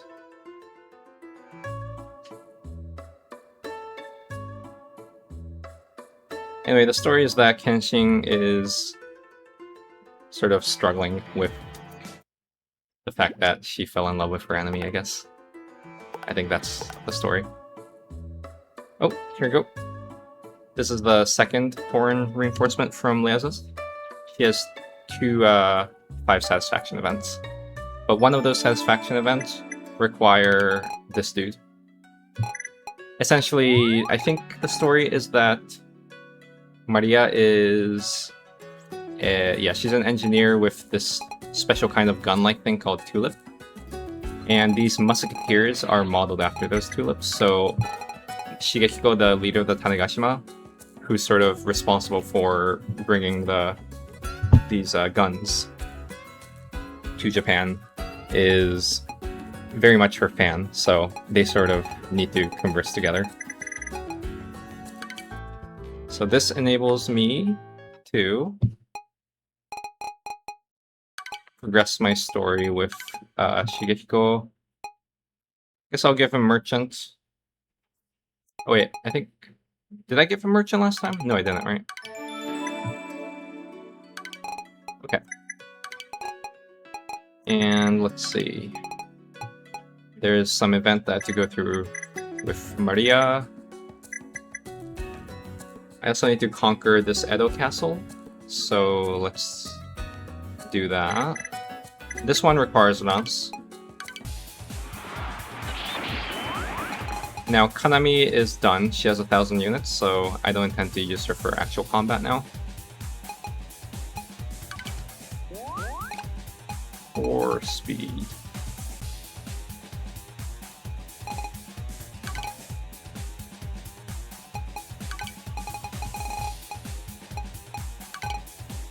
Poor Suzume. I would really want to do a playthrough where I really use her. Oh yeah, it's this comp. I remember this. This is actually very annoying, but usually I fight Hojo early. Well, maybe not early, but I usually don't leave them till the last tags. This playthrough I am, so this is not that hard, I think. I just need Rance, Isoroku, and Magic. Pretty sure both of them can just blast through. In hindsight, I should have continued my adventure with Urza. Urza requires you to go to battle together at some point.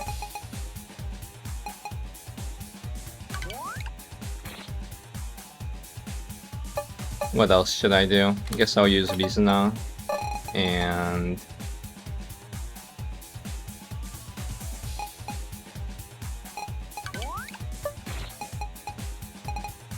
maybe Sanhime?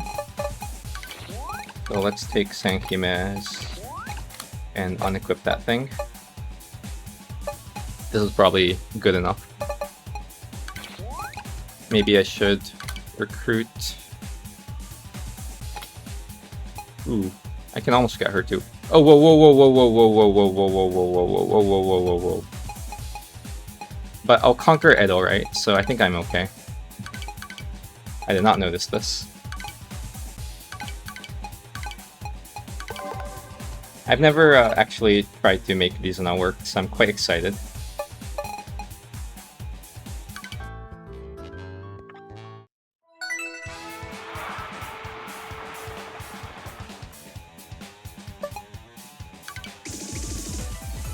Oh, they're tanky. They're much tankier than I thought. Is much tankier the right word? Much more tankier? No, I think much tankier is correct. Sometimes English. Actually, a lot of times English is hard. Alright, so this is going to be just do a bunch of AoEs to try to kill.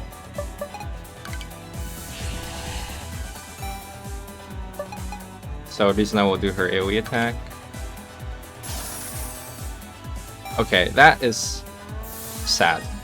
I was hoping I'd do way more damage.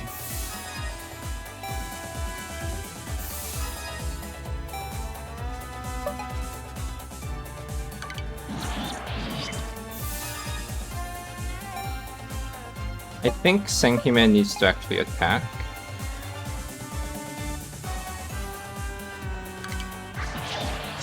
I don't think she can afford to guard, so Rizuna might take a lot of damage. And yeah, I'll have Isoroku kill the bottom two so they don't consume the global action limit. And now, yeah, I should be able to win. This was pretty disappointing though. I really thought Rizuna plus Urza's AoE would actually one-shot.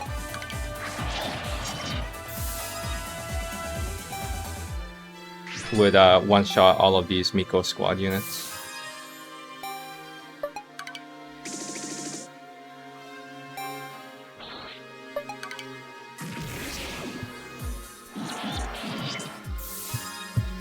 So not quite a wipe, but still won.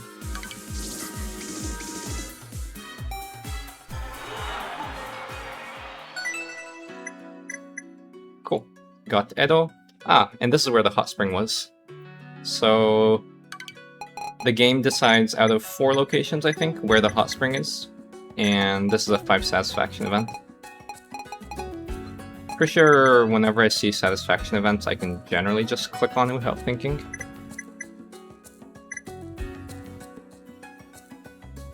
But before that, let me go through Urza's event chain.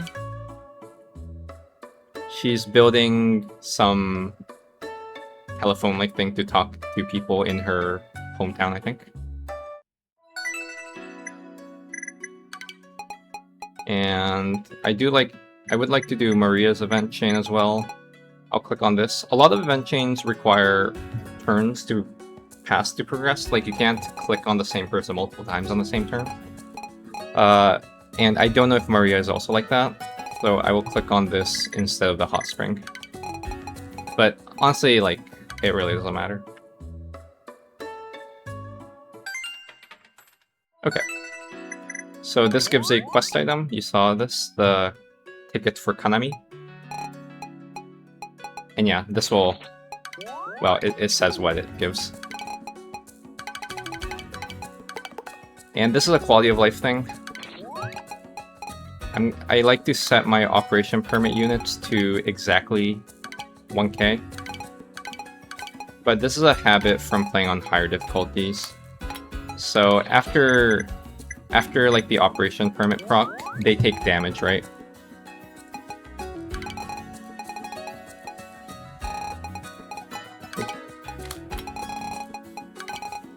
And in higher difficulties, they take full damage. Like, they just become 1 group left. So in order to save money, I manually replenish exactly to 1,000 usually.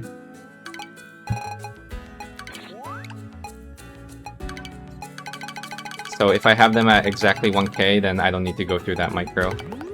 But again, I think at lower difficulties it doesn't matter, because it seems like I'm not taking 999 damage. But that's why I like to set her to 1,000. So whenever they take damage, I can just do this without thinking. Alright, so I have set my 3 attack permits.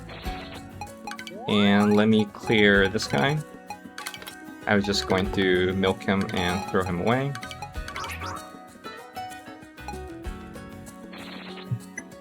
I guess I have a bit more leeway in terms of...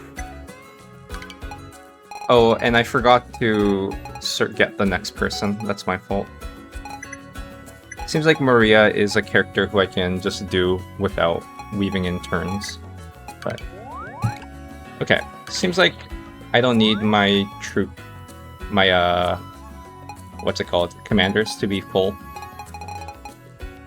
Or sorry, not to be full, to have 1 slot for next turn. So I'm just going to hire one of the Ashigarus.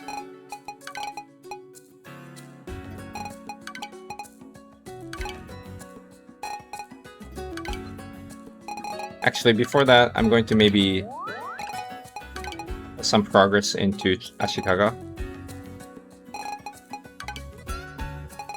Something like this will do. And then I'll hire one of the 1k Ashigaru so I can milk them for money next turn.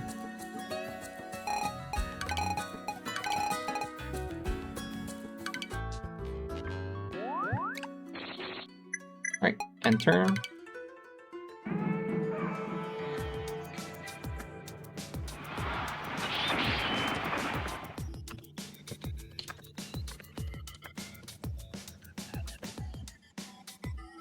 I forgot to write down when I declared on Hojo and whatnot.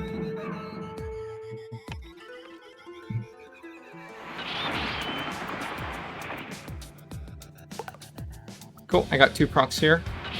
Now the thing that scares me is I haven't seen Lan's event chain.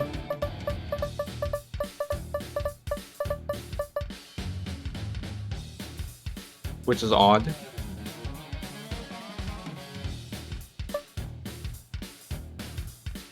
Basically, I'm looking to capture a particular unit from them.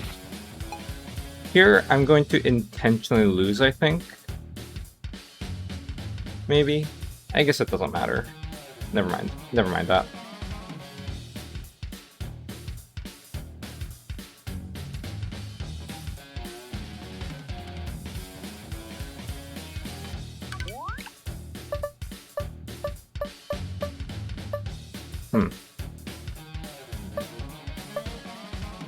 Yeah, never mind that. I'm not intentionally losing. I'll try to capture their monks, their Soheis rather.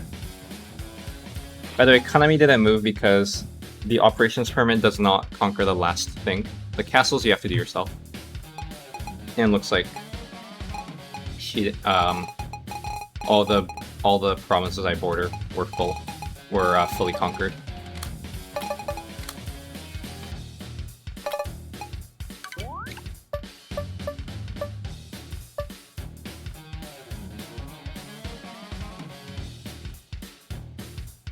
So this guy's very strong.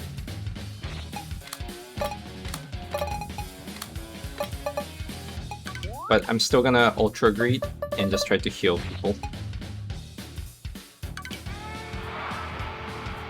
Hopefully this doesn't backfire.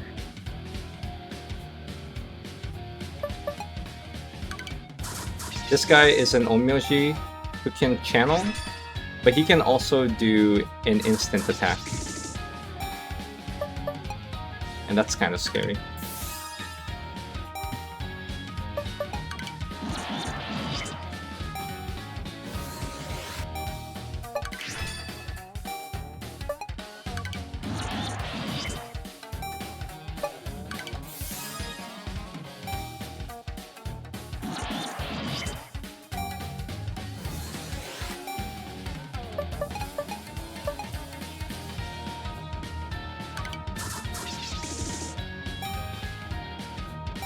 So this guy would chunk if he does decide to attack. I'm quite happy that he's using defense Shikigami though.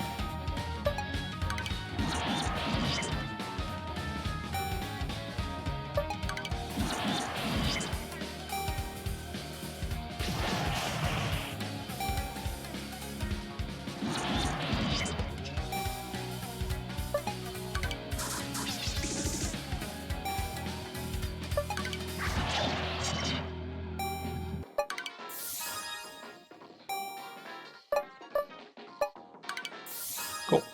Full healed my front line. And Hojo ended up doing nothing, so very good. Got one prisoner of war. Cool. Oh, will this start the event chain?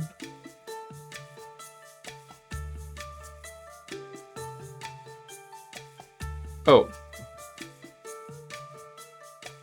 Wait. Oh yeah, so Lana's still alive. I haven't seen her. Okay, so never mind. So basically I need to capture Lan before I conquer Hojo. And it's surprising that I've yet to see her. Yeah, so this is the event chain that involves Lan. So she is summoning someone who's way out of her league.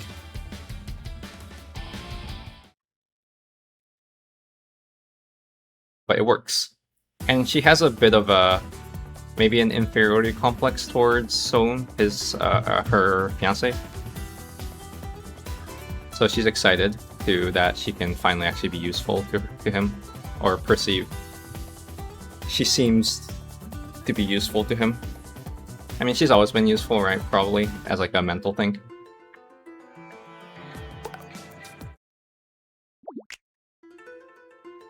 Okay. So I need to go through that event chain before I conquer Hojo. Seems like it's taking quite a bit. Oh, so this is the forced event with Okita. Probably needs to proc like 1 or 2 more times. I haven't kept track. But this implies that I can't use Rance, so I can't conquer Uesugi.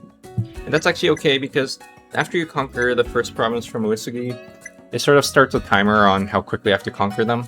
Otherwise, Kenshin and Ai, which is another officer, gets killed if I don't conquer them quickly enough.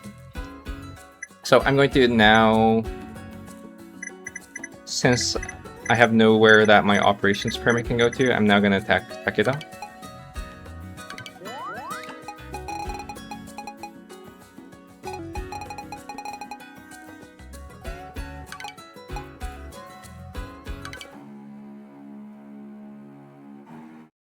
Right, here we go.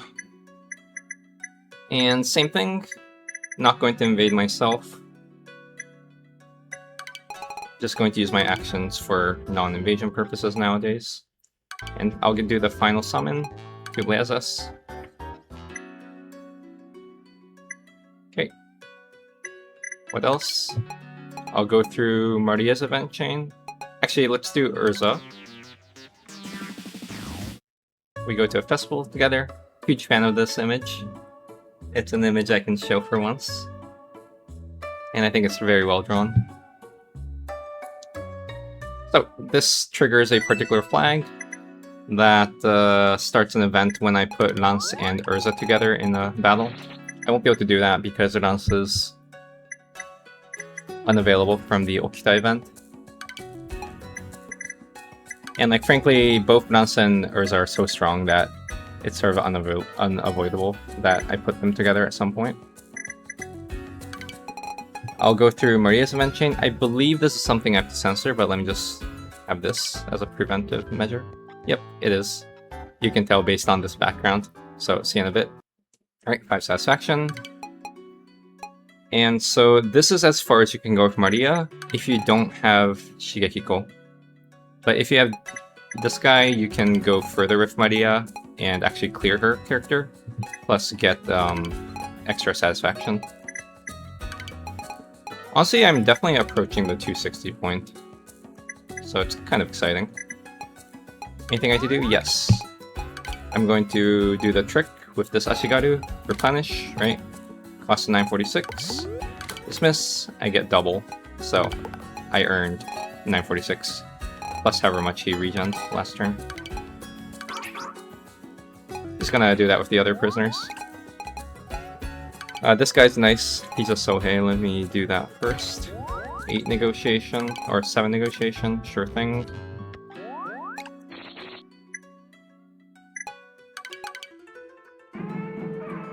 Oh, big mistake.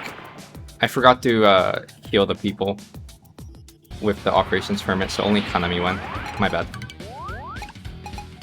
Alright, so with Takeda, things will be a bit interesting. I do want to capture a few of these calves. So first of all, as units, they're amazing, but they're not... I don't need them for combat purposes because I already have a solid roster. I need them to proceed with a particular event later. So I'll bring Shibata, who has Fleeing Warrior Hunt. And yeah, hopefully I can capture them. But I'll sort of...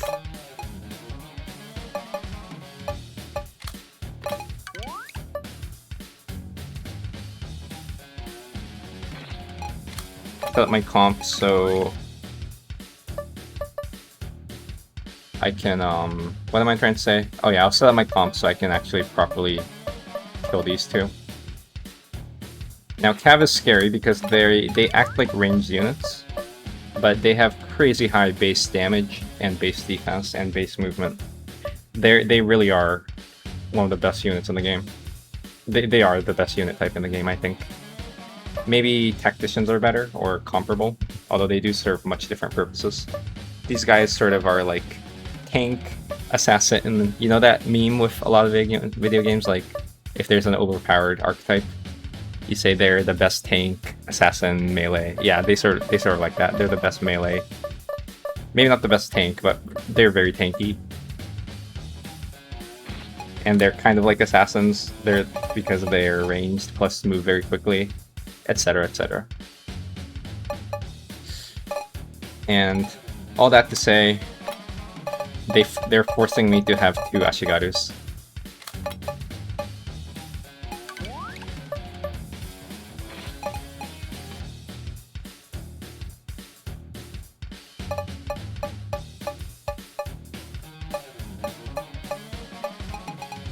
I'm gonna send Yoshikage out.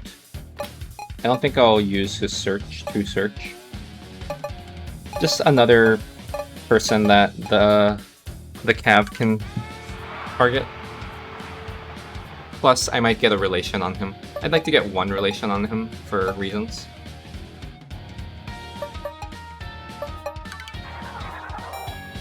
Gave myself an armor buff. Maybe that was unnecessary. Yep, that was unnecessary. Ouch. Ouch. Okay.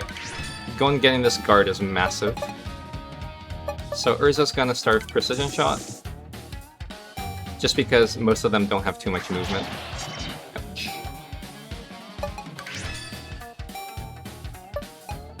And now I'm just gonna try to kill both of them to see if I capture them. Yes, as I said, I need Cav for an event. That's it. There's going to be an event that eventually leads to 5 satisfaction. Technically 6, but to go from 1 to 6, you need to have a Cav. You need to have 3k Cav units. You don't have to have 1 Cav unit with 6 with what am I trying to say? You don't have to have 1 Cav unit with 3k troops, just 3k Cav collectively.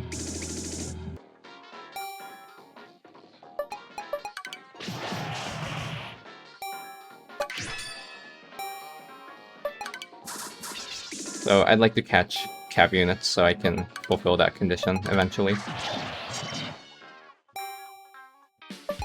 So hopefully I capture them. Do I? Ooh, got 1 Cav. Very good.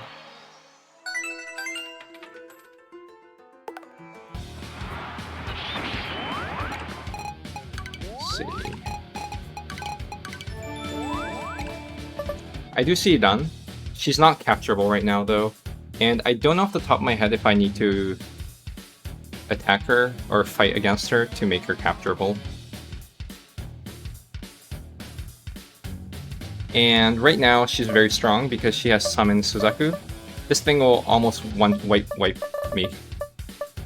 I need to sort of wait for an event that prevents her from using it. But you can still naturally prevent her. You just have to have assassins in the back, ninjas in the backline to prevent it. I can probably do that. Let's have Sankima out and probably magic to deal with this guy.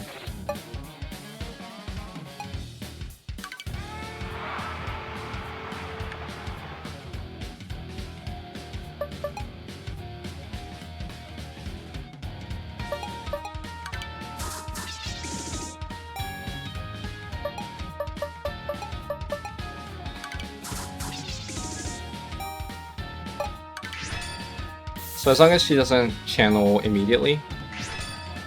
Okay, good.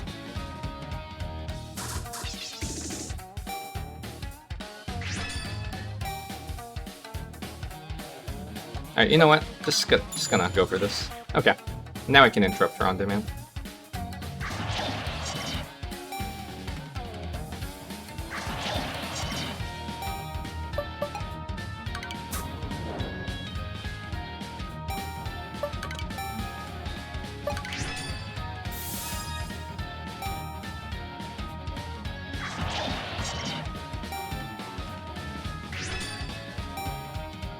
But yeah, as long as she's not doing that and just doing Shikigami, I'm safe. I'm saving Ryoma's movement, although I think at this point it's unnecessary given the global counter. I guess magic will just... Oop.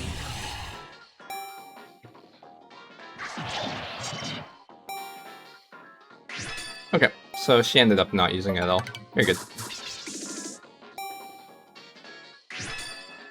And she's also uncapturable initially until I go through an event chain with her. Oh, there you go. So this is just the event chain progressing. So Soen says, don't use Suzaku. But she wants to use it because she wants to be useful to him. Just a very unfortunate situation for everyone.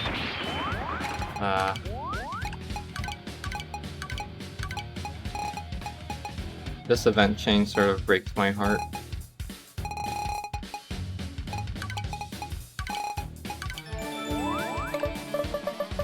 Okay, seems like an easy battle. Again, I'm going to play in a sort of in order to heal.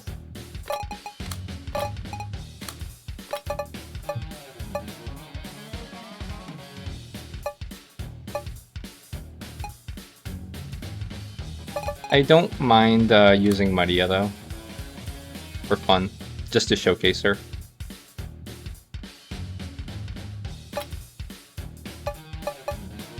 Personally, I don't need both Natori and Shinu to heal, though I'd rather have Natori out,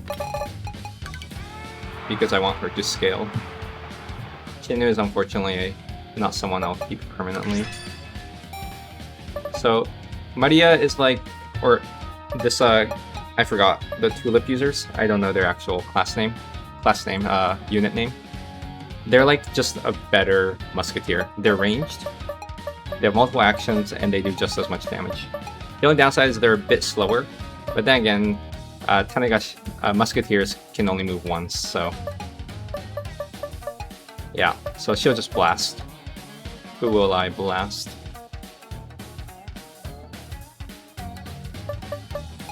I'll probably blast her.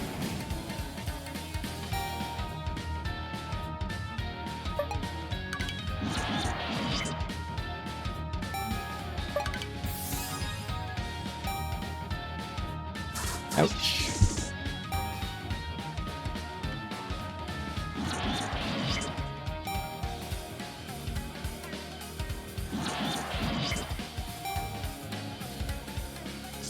Ouch.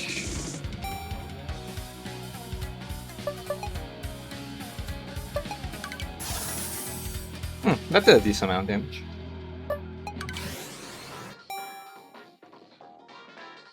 Okay, so I would like to pillage now, because this fight is not lasting that long.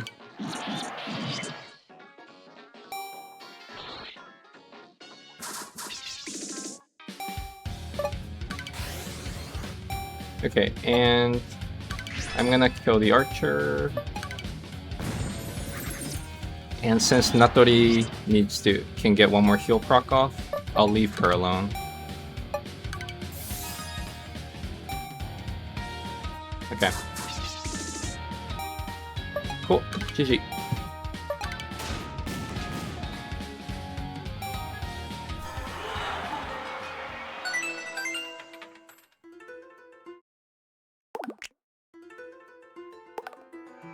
Alright, and this is probably a good time. Actually, no.